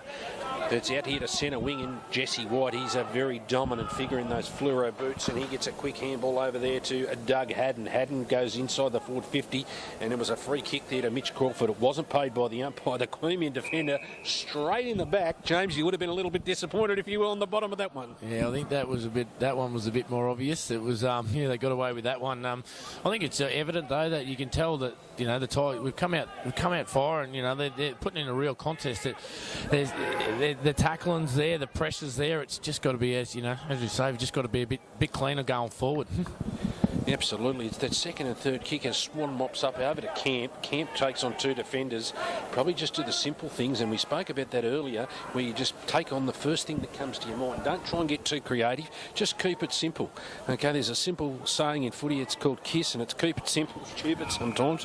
And there's never a truer word spoken. But here's a mark here. No, it was punched away there by the number 23 for the Swans in Jordan Lockyer. He punched it well away from Danaher as they run it in through Lamb. Lamb gets it back in through the middle of the corridor as they looked at every opportunity to bring it into that hot spot. Of course, they know that someone's always going to be there. If it's going to be White or whatever, it doesn't really matter. It goes down towards Mitch Crawford. He was caught behind there. He wrestled and he pulled the arms of the Queanbeyan defender, but they weren't good enough to get a free kick as it's brought out through Cade Klimke out towards Stevens. Kane Stevens, he brings the ball inboard in what was a very poor kick off the boot there, and it's only as far as Doug Haddon, but it's won back again here by Stevie Jolliffe. Jolliffe with a good hit down towards that of Biggs, but Atkinson was good enough to mop it up. He went without it. Jolliffe, Westcombe, over to Benny Klimke, on to Kane Stevens. This is better from the Tigers. Stevens inside the forward 50, but not good enough there was young Curlin. He slipped. He got the ball run away there, so that was really good defensive work there by Xavier Richards. He shows plenty of toe out there, and it's a handball over there to Jake Lloyd. Lloyd, they give the 1-2, and it comes out towards that of Harrison Marsh. Marsh gets time to steady it down for the Swans now as they look to bring it back inboard on all occasions, and that's a poor kick as it goes to Ben King, and he drops what he should have taken out here on the centre wing. It hasn't travelled far, and it's Mitch Haley. He tries to take that on. It's the son of a gun in Mitchell, but Kingy gets another quick handball over that towards the run of Jolliffe and Stevens, and he gets a quick kick away with Stevens down towards the classy Atkinson. Atkinson inside the 50 with a banana. Wasn't good enough on this occasion, but as we know, that Sharon can bounce any which way, but this time it only runs as far as the boundary line throwing. They look a lot more promising this quarter, James, the Tigers. Yeah, they've definitely come out with the intensity. They seem like they're sort of using that shorter option, so they're staying in control of the footy for longer. It's still just that last kick, isn't it, inside that 50 arc. They've just got to find someone to hit, someone that can go back and at least have a set shot. As Mitchell racks up another possession, and it goes as far as there in James Dunn on the centre wing over towards the celebration sign here, but it's the Tigers again in through. It was Conroy, I think it is Conroy or Klemke. No, he's been pinged for holding the ball. A little bit unlucky there as the Swans get it away through Robinson, and he was caught without the footy. He's dropped it, and the umpire is going to pay a free kick over here to Michael Westcombe. Westcombe gets it out towards that of, I think it's Klemke out there. It is Klemke out there. He puts it inside the forward 50 towards Will Griggs, who marks right on the 50, and he gets a 50-metre penalty. Is this going to be the Tigers first? He's normally a sharpshooter, is young Will Griggs. He likes playing at the feet of the man beside me, James Kavanagh. He forms a lethal combination week in, week out, and it is going to be Will Griggs to get Queanbeyan's first kick on the big ones, but I don't think he'll have any trouble missing this one, James. No, here he comes, going back straight through the middle. So there we go. There's Queanbeyan's first goal. It's been a long time coming, but hopefully this is what can get them going, because they definitely have come out a different side after half time. That was just a reward for effort, James, and that's a fantastic trait to display. And we spoke about a couple of those positional changes. Of course, we've got Atkinson inside the forward 50. He looked quite dangerous inside there. We've got Benny Klimke in the ruck. We've got Mitch heel slip, however you pronounce it. He's in the middle of the ground now. So they've really thrown their side around trying to find something. Yeah, and I think we touched on that. You touched on that before half time. Benny Klimke going into the ruck, great move, because you know what you're going to get with him. You're going to get a contest. You're going to get aggression, and someone like Will Griggs. We're talking about blokes who would stand up for the club under these conditions. He'd be first on the list every time. Absolutely. So it's back into the middle of the ground. It's White doing battle with Irwin, and that was a decisive tap there by White straight into the arms of the Swans midfielder out towards Jaffa Williams, and he should have got a free kick there, was young Jensen, but he got knocked to the ground by Jaffa Williams. But nonetheless, play's allowed to go on as a quick handball comes out to Robinson. Robinson with a quick handball over to Lloyd. Lloyd, who gets a handball over to that of Mitch Crawford or James Dunn, was it, for the Swans, as it's rushed over the boundary line or in through or behind, is it? No, it's a boundary line throw in, and that'll be a free kick. No, the umpire hasn't paid that one. So they've been lucky to get away with a bit of the contact off the ball as the ball, the umpires deliberate whether it was going to be a point. I thought it was a point, James. Yeah, I thought it was a point as well. Don't know if they got video ref in this one, do they? No. I don't think we've come quite that far. I mean, the competition is progressing at a rate of knots, and we touched on that just before half-time. It is almost getting to that stage where you are going to have to become professional footballers to play for a NEAFL club. Yeah, well, there's Sydney slot another one off the ruck contest there. Yes. It was Dan Robinson there it was for the Swans kicking that one. That's their first for the quarter. Yeah, they're I think there's going to be it's going to be that stage too when there's going to be a lot of obviously people coming to this competition. You don't have to draw players in as much anymore. There's actually people wanting to come and play in this competition. So I think you'll get to a point when there'll be a lot of players playing in other teams that Sydney and GWS will probably be looking at just as much as their own list, and I think it'll get to that point. I already think it is getting to that point slowly. So I suppose the professionalism and the eyes on the competition is only going to grow more and more. Absolutely well spoken there, as the eyes do focus very heavily as more mature age rookies are getting drafted out of these types of competitions, as we've seen as the trend in the AFL. Of course, Terry Wallace, the former Bulldogs and Richmond mentor, is putting something together, the science behind list management. So that's an interesting one. There's that man inside the forward 50 in Atkinson. He looks very dangerous inside the forward 50. He gets the tie second, so that's a great start for the Tigers. They've gone coast to coast there. Jared Atkinson with his first, and he looks a real live wire inside that forward 50, James. He does. He's actually, in the last couple of weeks, he had a good game last week too, and he's sort of been a bit off this year, but he's just goes to show when he's going, he's still got some amazing tricks in the bag. So yeah, good start to Queanbeyan. It's I knew they'd come out with their intent in the change rooms at half time. I knew they'd come out with a different approach, and it seems to be working. Absolutely, you can't hold a good side down. Of course, the premiership rematch, I don't know how many times we've mentioned that. Of course, the Tigers got the one that counted last year, and they held the cup aloft, and that was no doubt a very pleasing moment for yourself, James. It was amazing. It was, something that, obviously being a heavy underdogs, you go in just sort of hoping you can, hopefully the right things go your way and you play the best footy you can, and it sort of seems a bit surreal once it happens. But, guys are pretty focused now. They've switched on for a new season, and as it doesn't get any easier at all. So, yeah, it's going to be another big year.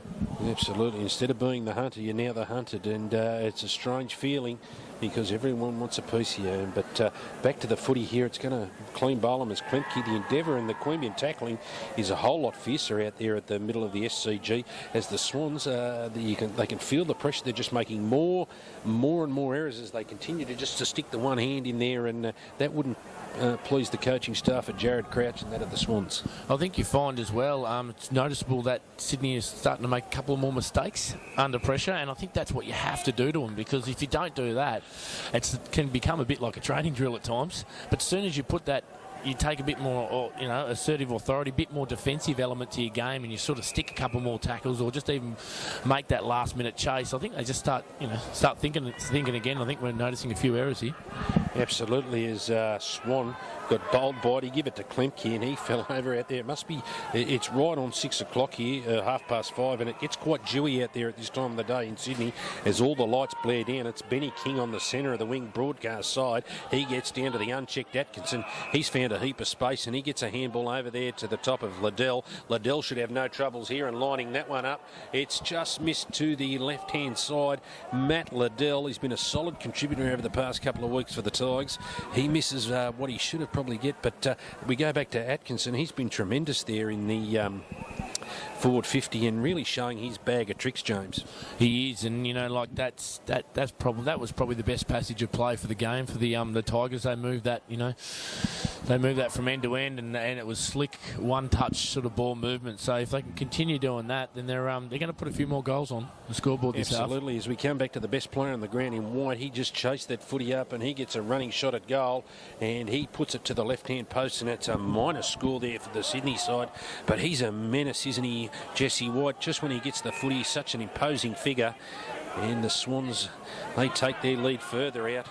It is now Sydney 13-11-90 to 2-6-18. So the Tigers have gone coast to coast here as Benny King sees the ball over the line. Their endeavour, they're working over the man a lot more, the Tigers. So Klemke will be very, very happy with this performance they've come out of after half-time.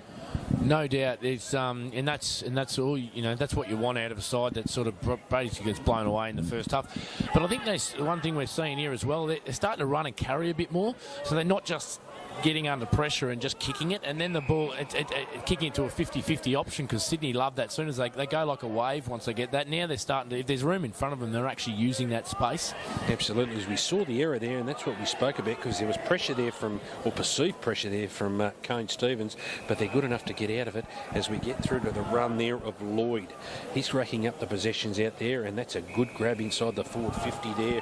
I think it's that of Nathan Boschiter. Boschiter gets a quick shot on goal, but it doesn't quite make the distance. Is going to roll for a boundary line throw in deep in the Sydney forward pocket. So they're very good from the stoppage setup as well, James, the Swans. They will eat you up. They probably get more goals from stoppages than any other side in the competition.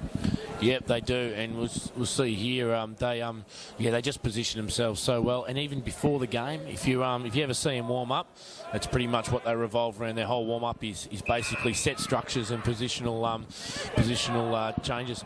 Absolutely, it's chopped off there by Brandon Jack over to Mitchell, over to Robinson, back to Mitchell, back to Jack. Jack finds the run of Lloyd. He's been quite damaging in this quarter into Swan, but that was a good defensive punch there from White. He was caught behind on an occasion as he went to ground, but he was still good enough to get his hands out to Jensen for the Tigers, and that's going to beat Toby Conroy out of bounds on the full. This is going to give Tom Mitchell a shot on goal. You watch him centre it up here. This is where they'll catch you out sleeping. Yep, it's called played on, and it's gone into there, and it's going to be a mark there. No, he was very unlucky there, the player for Sydney, and James Dunn. He flew high above the pack, but it comes into the hands of the Swans forward, and I think it is, as we just wait for confirmation, that's a good goal to Sydney as they kick their second for the third quarter, and they skip further away here at the SCG. It's Sydney 14-11-95 to 2-6-18. And it's just that concentration there, James, for the Tigers. Yeah, it was, and I think this is a dangerous part of the quarter as well. Like, they've had a pretty good quarter, Queanbeyan, and they just can't afford to let it slip, because Sydney, they can pile them on pretty quickly. Absolutely. So, that was their second. So it's 2 goals apiece in this third term, but it gives the Tigers something to work on and go into next week, as they've got a couple of big challenges. Of course, they take on Werribee at Etihad Stadium on the 28th of May. How do you think you're looking for that one, James?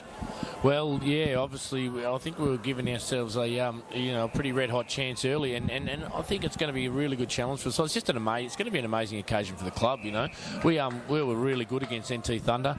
I think the boys are going to really rise to the occasion, just playing at Etihad. Like Queanbeyan actually getting the profile. And the people outside of I suppose our competition probably don't. Sides like your Queanbeyans and that don't get the profile nationally anyway. But I think there's going to, a lot of guys pretty keen already to play in that game, to show people from around the country what Queanbeyan Tigers footy's all about. We ride this one through Kane Stevens, and I think he's put that one through. So another goal to the Tigers, and that's a reward for effort. So Kane Stevens, who's been one of the Tigers' best out there, of course, backing up from last week's NEAFL under-22 clash, where he was one of the better ones. So, of course, the NEAFL under-22 side, they played the SANFL 20 side, and they were successful over there in Adelaide, coached by Sean Hart, ably assisted by the former Belconnen player in Damien Tuck. But, like that 28 encounter there is a wonderful exposure and a wonderful opportunity for kids just to grace the presence of Etihad, and also to do the club proud. And as you said, of course, it's broadcast on Fox Footy, and it's a wonderful occasion for everyone involved at the Tigers. Yeah, it is great, and being a proud club like Queanbeyan is, I even said to Cade that he should maybe send an email to see if the roof is going to be closed or not, just to get a bit cheeky about the situation. Yeah, probably pushing a bit. He'd probably get a couple of allies in Brad Scott. But anyway, and we go back to that because there's a lot of people involved at Queanbeyan, like the trainers, the strappers, etc. They'll all be looking forward to the occasion as well. So, and as I said, it's a great reward for effort. But back to the footy here, as Klemke puts a good tackle on there of Mitchell, as they get to sweep it away. If they can win the quarter, the Tigers, let's see what they can do. Take it into next week. That's a free kick. The umpire's going to bring it back. And it's a free kick there to Will Griggs, I think it is. No, it's gone back to Kirkwood. Kirkwood over to Griggs. They look very similar. It's only the green laces of Jeremy Kirkwood that is separating them, but it comes out to the back towards Stevie Camp. Camp goes back across the ground further ahead to Jensen. Jensen on the left out towards that of Swan. Swan takes a couple of steps and he goes in forward towards Klemke. Klemke gets to the run of King, right centre square of the SCG. That was a poor kick, just allowed the Swans defender to chop it off. I think that's Robinson out there, but it's a quick handball over there towards Mitchell. Mitchell run up and met the footy. He made the kicker kick it at him, and it is the son of a gun in Mitchell. Tom Mitchell puts the ball forward deep inside the forward 50 to White. He gets it to the back of the pack, only as far as that little man in Yaron Jaffa Williams. He gets his first for the afternoon. That's the Swans' third and their 15th for the game. So the Swans skipping away here, undoing a lot of Queanbeyan's good work. It's Sydney Swans in the grand final replay, 15-11-101 to 3-6-24. Good work there by Jaffa Williams there to shark that of White, and he's looked quite impressive out there, the number 49 for the Swans. Yeah, he's a little live wire, isn't he? He's sort of, I think he'd be really enjoying getting to the feet of Jesse White, because at the moment it looks like if he doesn't take the grab, it's coming to ground. And he was right there, right in the right spot there, and that's given, Sydney their third goal of the quarter, and it's been a pretty even quarter, though, all round. Absolutely. The work rate of the Tigers has really stepped up here. And it's into Irwin in the middle of the ground, and it's only as far as Robinson. Robinson punishes the ball forward, back into the arms of Jolliffe. His work rate's lifted in this stanza in the third quarter, and it gets as far as there to the Swans defender. He puts it forward inside the forward 50 end to that last goal scorer in Jaffa Williams. He sees the ball over the ground, but it was put in there by Jed Lamb. He just racks him up getting inside that forward 50, doesn't he, Kev? Yeah, but he's getting better. Every time I've seen him play, he gets better, and he looks like he's put on a couple this year too, doesn't he? Like he actually looks stronger around the contest. Absolutely, his core strength looks like it's improved out of sight. He'll be playing a few more senior games, I could imagine, this year. Absolutely, and of course they breed him out of the football factory here at the Swans, and they get him very strong through the core, and you can see the transformation take place if you've been watching or been involved in the footy as long as Cav and I. So much appreciated your insight into the players of both sides, James. So it's been a pleasure to have you through NEAFL.com.au. Thanks very much. And yeah, it was just on Jed Lamb too. Like I remember talking with people down in the Wagga Way years ago about him, and he's had bid raps on him for a long time. And I think he's a lot of people down there it was only a matter of time really until he showed everyone else what he could do. Because I know in that region they rated him very highly. Absolutely, of course. Another one from the football factory in the Riverina. Of course, that's a GWS recruiting zone.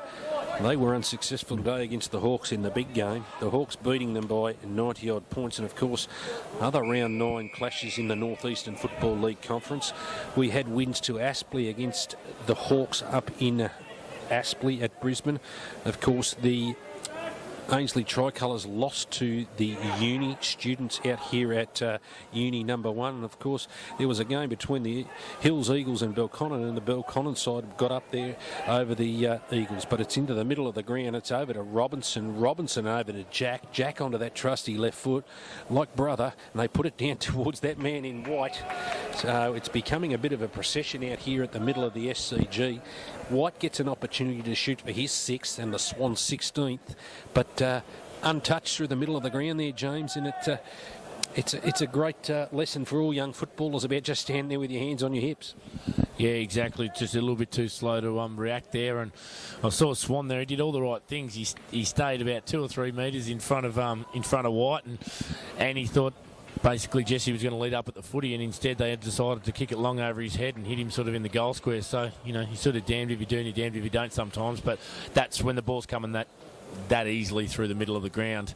You can't blame anything on the defenders there. Absolutely, as White kicks his 6th in the Swans 16th as they skip further away in the grand final replay.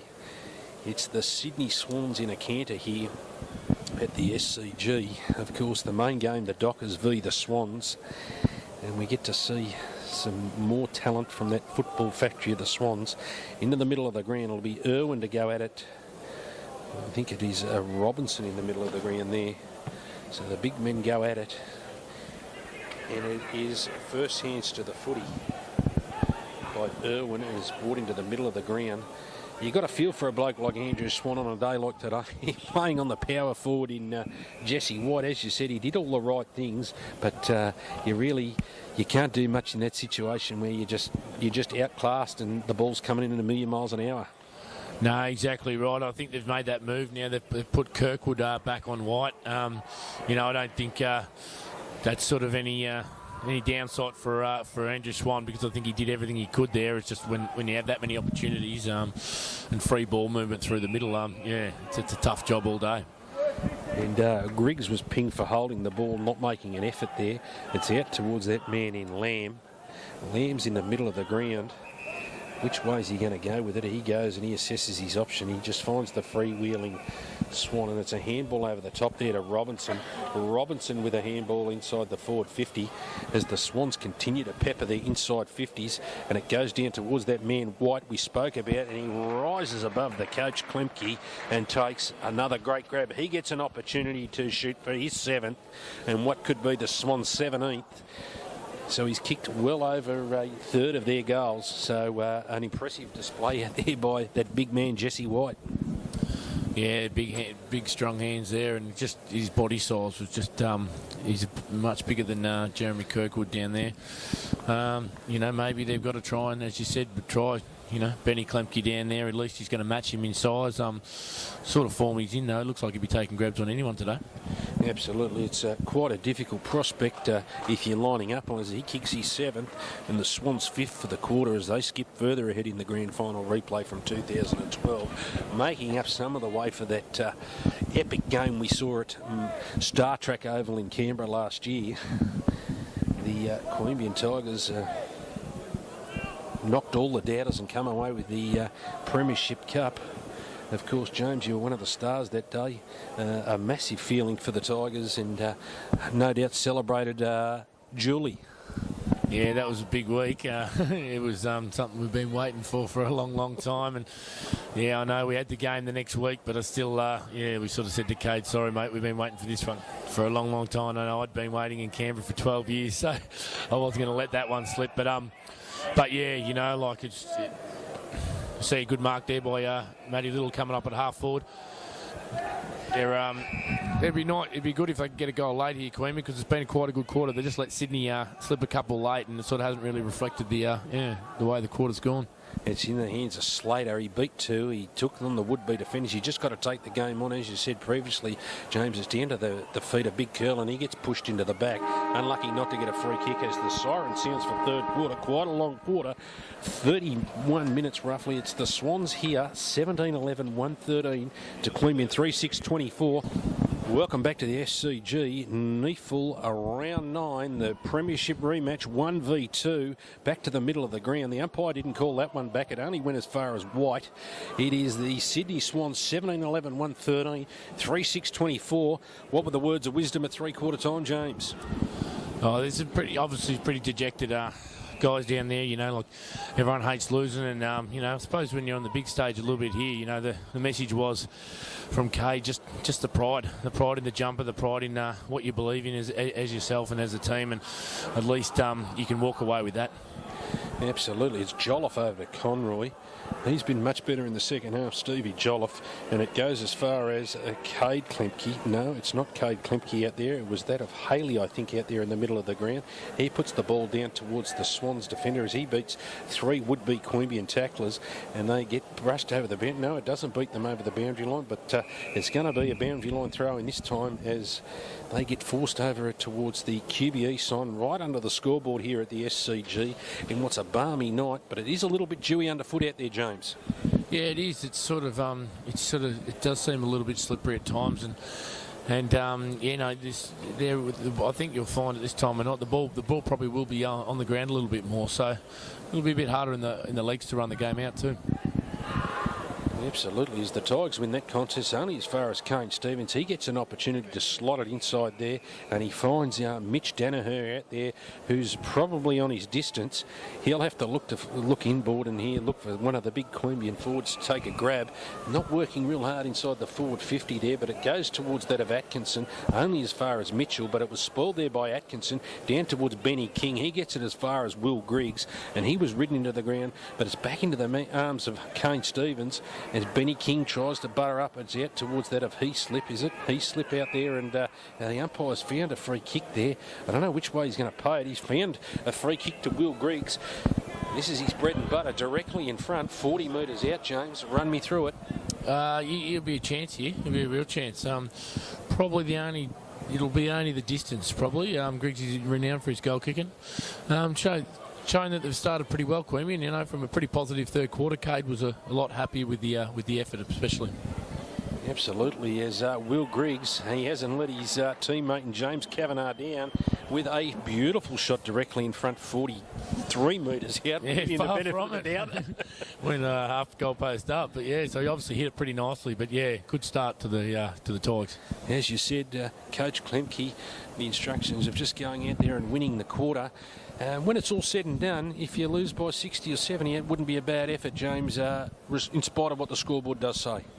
Definitely, especially if you look at the result at half-time, it was getting pretty ugly. A lot of these guys know that we've got a lot of guys to come back, and the most important thing is that you stay strong to each other, and you don't start passing blame to other people. We're all in it together, and we've got to get out of it together as well. Absolutely, that's a really important point you just touched on there, James, because we've seen it on many occasions. But Swan was in the right position that time to swallow up the forward foray from Mitchell, and he gets a good kick. He's probably been a little bit undermanned, and the ball's been sailing down at a rate of knots there. It's over towards Kane Stevens. Stevens gets the ball out towards that of Conroy. Conroy right on centre wing now. He brings it inboard towards Danaher, but only as far as Jolliffe. Jolliffe playing more as the spare man, like the quarterback role. Probably not as much run and carry as we've seen in the previous seasons from Stevie Jolliffe. James, would that be a fair assessment? Yeah, he had a great game last week against Ainsley. He had an absolute ripper, and he was sort of looked like he was, it was like he was coming back to his best. Because as we know, when he's up and going, he's an amazing footballer. But he's probably best been a little bit off in terms of that run and carry. Hopefully the second half of the year will be his time to warm up. As young Dean Gilbert gets 3 or 4 bites at the cherry, and he wasn't good enough to get away with it. It comes out into the arms of Klemke. Klemke was quick to butter up there, and it's brought it over towards that of Conroy. Conroy brings it across to Heaslip, is it? Heaslip brings it across further afield to Camp. Camp needs to go one more and quickly get on his bike. He brings it in towards that of Jensen. Jensen tries to run and carry, not on this occasion. He was brought down by the Swans' forward pressure there, and it's only as far as Robinson. No, it's Boschiter. Boschiter gets it, and he gets the old 1-2 back. He puts it to the top of the square. Which way will it fall? Into the arms of Andrew Swan, the big 3 for the Tigers. He takes it away only as far as Klemke, as they get another opportunity to attack through that of Nathan Curlin, and Curlin goes one-on-one with White. Has to keep his feet. He was good enough to get the handball away to Atkinson. Atkinson, this is where he's dangerous. He just uses the motor. He's got some good pace there. Jared Atkinson runs inside the forward 50, if you don't mind. Reminiscent of the Bombers days was Jared Atkinson inside the forward 50 there. He pushes it to the right of the goalpost, and the Tigers register another behind, James. Yeah, geez, when he's moving like that, he looks unbelievable, doesn't he? I think he's just starting to get his zip back a little bit, actually, from that point. So they're still running, though, which is good. They're running the game out. Absolutely, and for a lot of people who don't understand, he's had a lot of some tissue injuries, particularly in his hamstrings, so it takes a while to get a bit of confidence back in your legs. And it's down to Mitchell. He's been close to the best on the ground with Jesse White, and it's Mitchell. He's racked up getting possessions today. He doesn't waste too many of them. But Jensen, it's a foot race there between him and Doug Haddon. I think Haddon was the victor. He was caught there without the ball, was Jensen. But unfortunately, the umpire didn't see it that way. It's over there of Jolliffe. He tries to go and jink around on his left foot now. He gets it around, goes to his preferred right side, and it goes to the big mitts of Swan. He's got a nice reach when he actually gets the big mitts out, and he gets an opportunity opportunity to catch him. It's Swan right onside the 50. The umpire has blown a whistle. I don't know what that was for, but he allows the play to go on here at the SCG. Sydney Swans 17-11, 113, 4-7-31 as they... the Tigers are really putting up an impressive second half here as it's Big Curlin now. He tries to get the punch away, only as far as that of White. White gets in there and Barrow. The umpire will have no choice but to ball it up. He lets it to play. And no, it's come out to the ball magnet in Conroy. Conroy gets it shuffled out quickly towards that of Nathan Boschiter. Boschiter comes inboard to Mitchell. Mitchell out towards Towers. Towers back to Mitchell. He knocks up getting the possessions. If it's onto that man Lamb, if Mitchell doesn't get you, Lamb get you, and if he don't get you, Jesse White will get you. And there you go, down to Jesse White, on to Big Curlin. And they just get it into the right hands all the time, James. Yeah, I think they're really going with the strategy now. If they can get it in deep, they're sort of noticing that. Yeah, we're probably a bit short down there. A bit skinny in the back half at the moment with the injuries we've got out with to Matty Cavidan, to Smith, to also. To Oki as well, so there's there are some holes down there. So he's just really using his pure body strength. Absolutely, of course, the Tigers losing probably their best back before the season had even started in Josh Bryce. He was a rock of Gibraltar down there for the Tigers in their premiership victory last year. Of course, the boy from Werribee. How's he tracking, James? Oh, he's an amazing guy. I think he hasn't missed a training since that's happened. It's just a testament of what sort of character he is. It's to lose someone like him just as a player and as just almost a spiritual leader. He's just such an amazing guy. He just loves footy and loves being around the club. But he'll be battered bigger than stronger. He'll be running in a couple of weeks, I think. So it's probably a pretty fast recovery. But he does everything right at the same time. There you have it, an important lesson for anyone recovering from injury. It's mind over matter, James, and that's what it comes down to. And certainly full marks there to Josh Bryce, and we wish him a speedy recovery because he's one of the competition's premier defenders and premier players, and it's down to Stevens, another premier player in the competition, and that was too good there. Will Griggs tried to run back with a fly to the footy, and it was just, he was unlucky on that occasion. He did everything right but mark the footy as it's back down towards Robinson. Robinson gets the punch away, but it's a free kick for on the shoulder there to Sammy Jensen, so he gets a free kick. He's been pretty good. He's done a little bit of stopping, he's done a little bit of run, and there's a 50-metre penalty to the Tigers. So they get another opportunity to attack inside the forward 50, and they can get another opportunity to score their second goal for the quarter and possibly register their fifth, and it's taken there by, I think it's Klemke or Conroy out there towards Ben Klemke. The ball hits the deck. This is where they've struggled a little bit today, the Tigers, when the ball hits the deck. That's an area that they're normally very good at with their Mosquito fleet. It's gone out there towards Jolliffe, is it? Jolliffe on the centre wing underneath the telechoice sign. It's a poor kick inside there to the lead of Matt Liddell. It allows the Swans defenders to just take the easiest of uncontested marks as now the decision making comes in, and he puts the ball down towards that of, it's just punched away there by, it is Chase Grintel, who looks like he's gone to the back flank for a bit of a football lesson, James. Yeah, and I think we noticed there, like, he got up there pretty well for that punch. He's got an amazing leap off pretty much no steps, you know what I mean? So, it's going to be a good experience for him. He's, he's going to get a few opportunities probably in the next couple of weeks. So, it'll be interesting to see what he can do. As the Swans go forward yet again, inside the forward 50 towards that man in Towers. It was punched away there by the Queanbeyan defender, only as far as the boundary line. They get an opportunity to set up at the stoppage, the Swans. Are they good enough to score? Can they put a couple more on, or the Queanbeyan going to hold out and show a bit of pride in the jumper, as James said, from the three-quarter time break?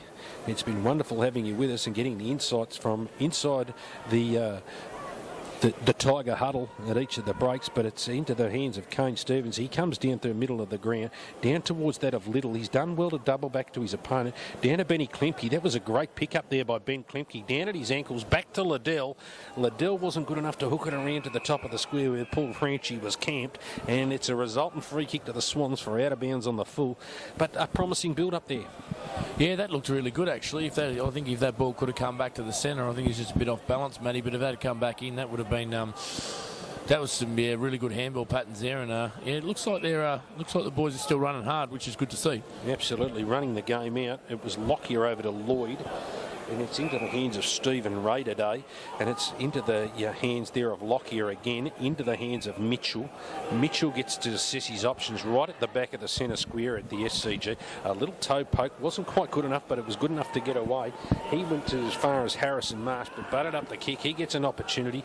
Now onto that trusty left foot, and guess who he finds unaccounted in the fluoro boots in Jesse White, aiming for number 8, only as far as Towers. Towers butters up here, gets an opportunity to swing it back around, and it was well chopped off there by Kane Stevens. Kane Stevens gets the opportunity to clear the ball for the Queanbeyan side, and he finds the boundary line under the Rhino water tank sign here at the Sydney Cricket Ground. Brought to you through NEAFL.com.au. Of course, it's 1v2. The winner of tonight's clash gets to sit alone on top of the North Eastern Football League clash after round 9. It looks like it's going to be the Sydney Swans occupying the top spot. Of course, the Tigers still will sit in second, with Ainsley going down to the Sydney Uni today in what was an impressive victory for the students out there at Uni. So all the cards are falling into place there as we get back to the footy, and it's just down towards there of Klemke. He's making a real contest of it, and he competes so hard out to the hands of Slater. Slater gets a handball over to would-be Franchi, but Franchi wasn't good enough to get it out to that man Mitchell. I think he is best on ground, and he comes over towards Cade Klemke. Klemke chops it off in front of Jaffa Williams, and it's brought out towards there of it's Griggs, I think, out there on the far side, over towards Slater. Hasn't kept his feet there, was just held off the footy. Needs to work on his body strength, Paul Slater, at this level, because a couple of times he's just been pulled off the footy far too easy, James.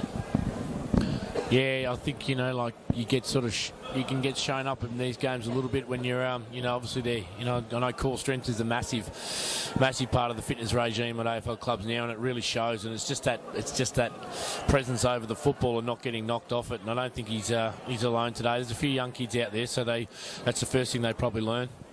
Absolutely, and it'll do them the world of good to have a look at the videotapes to see about what we mean when we talk about crouching over the footy and holding your core strength. It doesn't allow the would-be defender to rip you off the footy, but it's something they learn as their football careers go further and further, and I'm sure you've got very capable hands out there. I know Rob Thompson does a pair of work out there with you, James, at the Queanbeyan Tigers. Yeah, he's been great since he's come on board. He's he just loves it. He's got a running background, a sprinting background, so he knows the sort of biomechanics and stuff really well of the body and of athletes in general. So he's probably just raised the bar again for us in terms of what we can eat, can't eat, what we should be doing when we're not playing footy, all that sort of stuff. So we just you got to do that. You're competing against players that do it every day, so you've got to start doing it yourself and start learning anyway about making smarter choices. Especially when you're off the field. Absolutely, there you go. Long gone are the days of beers in the sheds at half time and meat pies as soon as you get off, but footy's changed a hell of a lot. It's into the Swans there. He was out of bounds when he kicked that ball, but he was good enough to get away with it into Towers. Towers goes in towards Lamb, and he improves the angle to go directly in front, 25 metres out. This should be no problems for Jed Lamb. Interesting, you should talk about the professionalism and raising the bar. And it is something that's just being bred in from the under-14 level, as we spoke about the development programs right across the country that the GWS and the Swans are bringing into these guys. And we've seen a few of them coming through the programs. Of course, a number of the clubs getting them back now through those development programs. And it continues to evolve into that elite competition. Yeah, it does, and I think it's going to be, this is an area that especially the AFL, are focusing on a lot. As Jed Lamb kicks a point there, they're focusing on a lot, and it's just, it's going to be pretty promising for young kids growing up, in this part of Australia, and I think you'll see a few more guys in the next few years drafted from especially the Eastern Seaboard. Absolutely. As that man Jaffa Williams, he gets another opportunity inside the forward 50. He's looked quite dangerous when the ball's got it in his zone, so he's done everything asked of him today as he plays one of his few games for the Sydney Swans today. He gets an opportunity to line up at goal, and he gets an opportunity to line up, and he improves the angle, and it's going to be a 50-metre penalty against that of Mitch Hillslip for going too close to you've got to keep a 5-metre distance. He was warned a couple of times, and he's going to gift Jaffa Williams with his first goal, and he'll be excited by that. He gets an opportunity, and he does. He makes no mistake. That's the Swans' 19th. as they continue to skip away here at the SCG in the grand final Yeah. rematch for 2012. He's had a good game. I think he's probably done exactly what they've asked of him. The name like Jaffa, I suppose, goes with excitement, doesn't it? He looks like he's he looks like he likes playing under lights. Absolutely. Yaron Jaffa Williams, he's certainly shown the makings out there today. Not dissimilar to that of Ross Tungagalum that played for the Hills Eagles last year. He was a very creative player, and they make the most of their opportunities just inside that forward 50 here. The Swans, you only get 3 or 4 opportunities, but you've got to make the most of it, as we spoke about. As the ball comes to the middle of the ground, it's Irwin to do battle with White, and it's Mitch Hillslip. He's looked a long way off the pace out there today for the Tigers, out towards Slater, but nonetheless they've been out there trying. Over towards Irwin. Irwin gets a ball down towards that of Liddell. Liddell over to Jolliffe. Jolliffe gets a handball forward, only as far as looking for his teammate in Liddell, and he thought the ball had beaten over the boundary line. You play to the umpire's whistle at this level, and that was a good lesson there for Matt Liddell. It's in the arms of Lockyer, Jordan Lockyer for the Sydney Swans. He brings the ball back down towards the scoreboard side where they've got unaccounted numbers. It's into the hands of Mitchell. Mitchell takes an easy kick mark to Jack to the run over there of White. White's dead centre of the ground. He gets an opportunity to go forward for the Swans again, and they just play sharing the football around. And it's out to Nathan Boschiter. Boschiter with a poor kick off the boot there, only as far as Kirkwood, but it's into there of that is James Dunn. He was caught high. Actually, it's Dean Gilbert out there, the number 54. He gets an opportunity to put his first on the board for the Swans, and they're in 20th. So the Tigers will be a little bit disappointed with this last quarter effort, James. They really just got to hold tough and hang tough here now, haven't they? Yeah, they do. They don't want this game to blow out, as Dunn puts that straight through the middle. So he's they don't want it to blow out. That's his 3rd goal of the quarter. It's been a pretty tough day at the office, and they just want to keep on putting in their best, and if anything, try and stop Sydney from scoring anymore. Yeah, and that was a good reward there for Dean Gilbert. He's looked lively inside the forward 50 for the Sydney Swans. He's been very busy in there, so he gets the Swans 3rd for the quarter. It's the Swans 2012-132 to Queanbeyan 4-7-31 as the crowd starts to roll in for what should be a cracking contest between the Sydney Swans and the Fremantle Dockers. Of course, coming to you live through the 7 network, but we're live through NEAFL.com.au. Don't forget to tune in during the week for NEAFL TV, which gives you a comprehensive wrap of all the conference games with Fiona Nelson. It's Brett Davis and James Kavanagh from the SCG, Sydney Swans v the Queanbeyan Tigers, and it is the Swans in a canter here as Liddell gets an opportunity to go forward again. It just clean bowls him, and it was taken away there by the Swans defender in Lloyd. He looks very composed when he gets the football over towards that of Stephen Ray. Ray's got the ball in his hands now. He puts it across to that man Lloyd we just spoke about. It's going to get a 50-metre penalty because young Benny Fulford just stepped over the mark there, showed a little bit of inexperience, or was he sucked in by the experience of Lloyd? Yeah, he just come in, I think, on the wrong angle. He was trying to do the right thing, I think, and geez, it's a tight line now, isn't it, between how close you can and how close you can't get. That's another free kick there. I think he's given him, Mitch Hayslip's given him one to make him earn that mark there, and one behind the ears. But it's a It's out to Biggs. Biggs with the ball out towards the boundary line. They're a very young side, the Sydney side, and it's out towards Dan Robinson, and it beat him over the boundary line. We'll have a boundary line throw in right near the Swans change rooms here at the SCG as they prepare for the next encounter here. It is the Swans in a counter as heel slip goes up towards Jolliffe. Jolliffe gets a handball only as far as that of Boschiter. Boschiter puts it over his head towards Mitchell, towards Jack. Got his head taken off there, and it should have been a free kick. And I think it is the first gamer there in Chase Grintill. He just led with the hip there and caught Brandon Jack a little bit high. You can't do that, Chase. Put some pressure on the mark there, and he goes over and he puts him off, and it's Brandon Jack lining up, and he just puts it to the top of the square there and allows one of the big Swans forwards to go at it. Towers couldn't take the mark, but he was good enough to butter up out to Boschiter. Boschiter out to Mitchell, and it was good work there by Kirkwood. He takes on 2 or 3 would-be Swans defenders, and Stevie Camp sees it over the line. after the threat of young Jaffa Williams. So it's the Sydney Swans. They're going to get a bit of retribution for last year's grand final victory, James. Yeah, it's sort of blown out now, hasn't it? To a 100 points. It's a pretty comprehensive result. And I think it'll sting a few of the boys pretty badly. Just got to make sure that we know what it feels like, and make sure we can build for next time. We don't actually play the Swans again this year, so if we get a chance, it'll have to be in the finals. Absolutely, and that's when you do want to meet him. It's over to Danaher, to Conroy, to Jolliffe. Jolliffe with a down to Klemke. He's had him around his bootlaces all day today. It's made it tough for him. Okay, it's out to Benny King. He hasn't stopped trying. He's thrown his body at everything. Out towards Jolliffe on the left hand. He gets it over to Griggs. Can they finish off on a high note? He finds Liddell on the lead. He's looked okay inside that forward 50, has Matt Liddell. He just needs to finish off the good work from further up the ground. But as we said, looks like the Tigers have found a couple of little things out there, James, today. Yeah, I think they're definitely, definitely the effort is there. Matty Rots up, he's put that through. That's a great kick. He's as you said, he's looked quite good today, Matty. He's been lead up forward, and he missed last year's grand final. Been around the club for a long time, and I know how much that hurt him. So I think he's pretty determined. Had a massive pre-season, so he's pretty determined for a big year. And there's small things you can take out of results like this, even though it's still pretty damaging.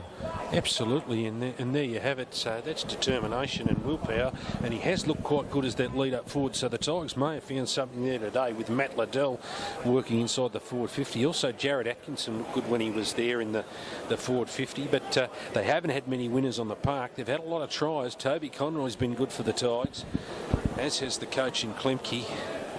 Kane Stevens has battled his heart out, as is that number 47 for the Tigers. You can see why he's one of the Tigers' faithful's favourites. He's Benny King, because he throws himself at everything. It's out towards Stevens. He takes on the opposition. He comes on the inside, onto the right foot, in towards that man Liddell. So that was good work there. And James, I can see your eyes light up there. He might be after your position. No, that's all. He's actually a very good leader. He leads in patterns, and he also knows when to stall and then when to go. He catches. He's quite athletic, Matty, actually, and that was awesome by Kane Stevens. He really cut him up through the middle there. Just his kicking, he rushed that a little bit, but that was very interesting what you said about the patterns and where he did cut from, and you probably wouldn't see that on the vision, but he did cut one way, turn another way, and come back into the centre of the corridor, and it's a very good lesson for the young forwards. So the Tigers have found something there in Liddell in the forward 50, and obviously spurned on by the disappointment of last year. It's out towards Wescombe. The cricketer, he takes one of those running back marks, so he's plenty of experience there. Over towards that of Will Griggs. He needs to move the ball on quickly as the Tigers finish full of running here at the SCG. It's the Sydney Swans, 2012 132 to 58-38. Let's hope the Tigers can keep it under 100 as they play keepings off. It's out to the wiry Chase Grintel. He gets it towards as far as Will Griggs, but it just beats all comers over the boundary line. He's certainly going to benefit for a couple of pre-seasons, his young Chase Grintel, and he won't forget it playing on the SCG in his first game today. That would be a real buzz for the youngster. Yeah, it's an awesome result. Given these young guys to get this experience is just amazing. As you said, the crowd's just filling up now. It's going to be a pretty awesome game of footy tonight too. I can imagine Swans Freo. It's going to be a real tight game. Absolutely, as we get prepared to go into the representative camp for Camp 1 for the North Eastern Football League. Of course, they take on Tasmania in the curtain raiser against in front of Geelong in the GWS on the June 8. So it's out to Benny King. He got caught high there. He was unlucky not to get a free kick right in front of the ladies' stand here, in front of the commentary box here. It's that man Benny King again. He's tried really hard all day, but it's out to Brandon Jack. Over to that of Brown. Comes into the man there in Gilbert. Gilbert gets an opportunity to put the ball down the streaming pink boots or orange fluoro boots there of Jesse White. He's bagged 8. Is he going to get 9? Has he got time to get 10? Won't be 13, but it may be 10. So, but Jesse White gets to line up for his 9th and the Swans 21st, and it gets to make the margin an even 100, James. Yeah, I suppose there's been some standouts for the Swans today, and Jesse White would have to be right up there. Yeah, as you said, he's lining up for his 9th. He's been kicking pretty well all day too, and I don't think that one's no different. There you go, that's his 9th. ninth for the afternoon, which is a pretty good result. That was a really nice kick. That was from Gilbert, wasn't it? He looks a likely type inside that forward 50. His work rate's good. He works really well inside the forward 50. He can test the ball well inside the air, and he didn't panic, and he just put it to the top of the square. Very disciplined kick. I think players that, you can just tell there that actually just put the ball to a spot and make the forward actually get to that spot. I think sometimes, you can get players who are actually just trying to hit the player a bit too much. Sometimes all you got to do is just hit a patch of grass and let the forward run into that patch of grass. It's a lot easier to read. Absolutely, there you have it from the man who knows how to hit that patch of grass. He's been kicking goals for many a time. It's been a pleasure to have him in the commentary box this afternoon and share the wonderful wisdom and the insights of the Queanbeyan Tigers, the super club that it is. Back to the footy, it's Jolliffe inside the forward 50 there, but Liddell was caught behind on that occasion. As we spoke about the art of forward play, he has actually got a lot of forward awareness, Matt Liddell, so there's something that they have picked up out of that. It's over there towards the run there of Xavier Richards. He's been quite good for the Swans down in the back half there. It's over to that man Mitchell, I think's been the best on the ground, out towards Brandon Jack as they rack up the stats, over towards that of Towers. Towers with the ball in hand. He drives the ball opposite side of the ground, right in front of the ladies' stand, as they get to share the ball around to Robinson. Robinson down towards that of Errol Sabatis. It was punched away there by Klemke. Sabatis went to ground, and Klemke won that battle. Can't be too long left. 27-minute mark. Fourth quarter. Swans reserves 21-12, 138 to 5-8-38. Can they crack another one? Can Jesse White get 10 as we stream to you live through neafl.com.au? Hope you've enjoyed the coverage. I'm Brett Davis, and with me has been James Kavanagh, the super boot from the Queanbeyan Tigers, of course, out injured at the moment as they spot another one up there, and that was Xavier Richards. He spots up Alex Brown with ball in hand. He spots up his teammate in Jack as they share it around. They're very good at that. And Jack drives the ball forward in towards White. Guess what? It's been punched away by Swanee. He lived to fight another day. He gets to throw it away now, and it's out towards that of Klemke. Klemke down to Franchi. Franchi with a poor handball over there towards the number 31 for the Swannies. I think he's done a great job there. He has as Harrison Marsh locked into the boundary line. That was quite a good snap there from young Harrison Marsh for the Swans. Yeah, he's that was a great finish. Just probably they were pretty tight on the goal line then, and sometimes you're probably better off just walking it over because you haven't got a clear passage out. They can kick them from anywhere, and they have tonight. Absolutely, as they push the margin out to 106. Of course, they were looking for big Jesse White to kick the bag at 10. Geez, I thought he had it there for a sec. He had first grab of it, and I think it was just that he was bringing it down and he dropped it. Some umpires might have paid that. Absolutely. As you would well know, it's very rewarding whilst you kick 10 as an individual effort, but most full forwards like to kick a goal, James, but it's done further up the field. As we get back into the middle of the ground, it's Jaffa Williams out towards Lamb. He's going to get an opportunity at that 10th. Should have got a free kick there, and I think he's going to get one for Swan climbing over the back of him. It'll get brought back. Is it going to be his night where he gets 10? There was enough time. The siren will sound here very shortly, if not any second, any tick of the clock. It's 29:30 gone in the last quarter. The Swans are going to go one up on the Tigers. As James Kavanagh said, it's the only time they're going to have a match off in the home and away round. They will meet again possibly in the finals. As of tonight, the live ladder will be Sydney 1, Queanbeyan 2, and the Swans will sit alone at the top of the North Eastern Football League after round 9. As we ride this one home with Jesse White. Does he get an opportunity to bring up 10? Yes, he does. It's been a great night at the office for Jesse White. 10 goals, if you don't mind. Yeah, I suppose if I actually watched the game last week. I didn't think he played too bad last week for the Swans. But I suppose getting into that side at the moment, they had to after a loss they don't lose many. So I suppose there was always going to be a few drop. But geez, you can't do much more than kick 10 when you go back to the twos next week. And there might be room up there. Swans have obviously got Tippett coming back in.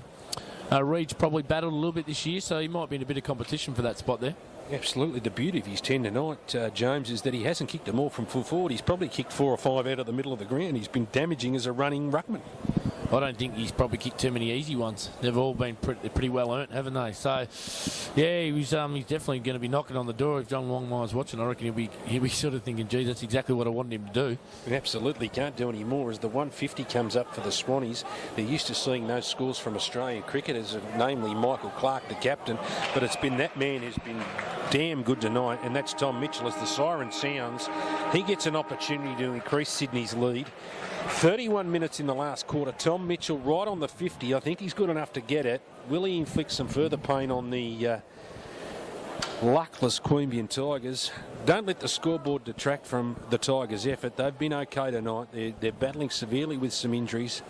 As Tom Mitchell comes in, he starts at left, and that's not a bad kick. I think it was touched on the line. That's a great effort down there by Andrew Swan, and a good lesson there. So a great victory to the Sydney Swans. They're victors, 23-12, 151 to Queanbeyan Tigers, 5-8-38.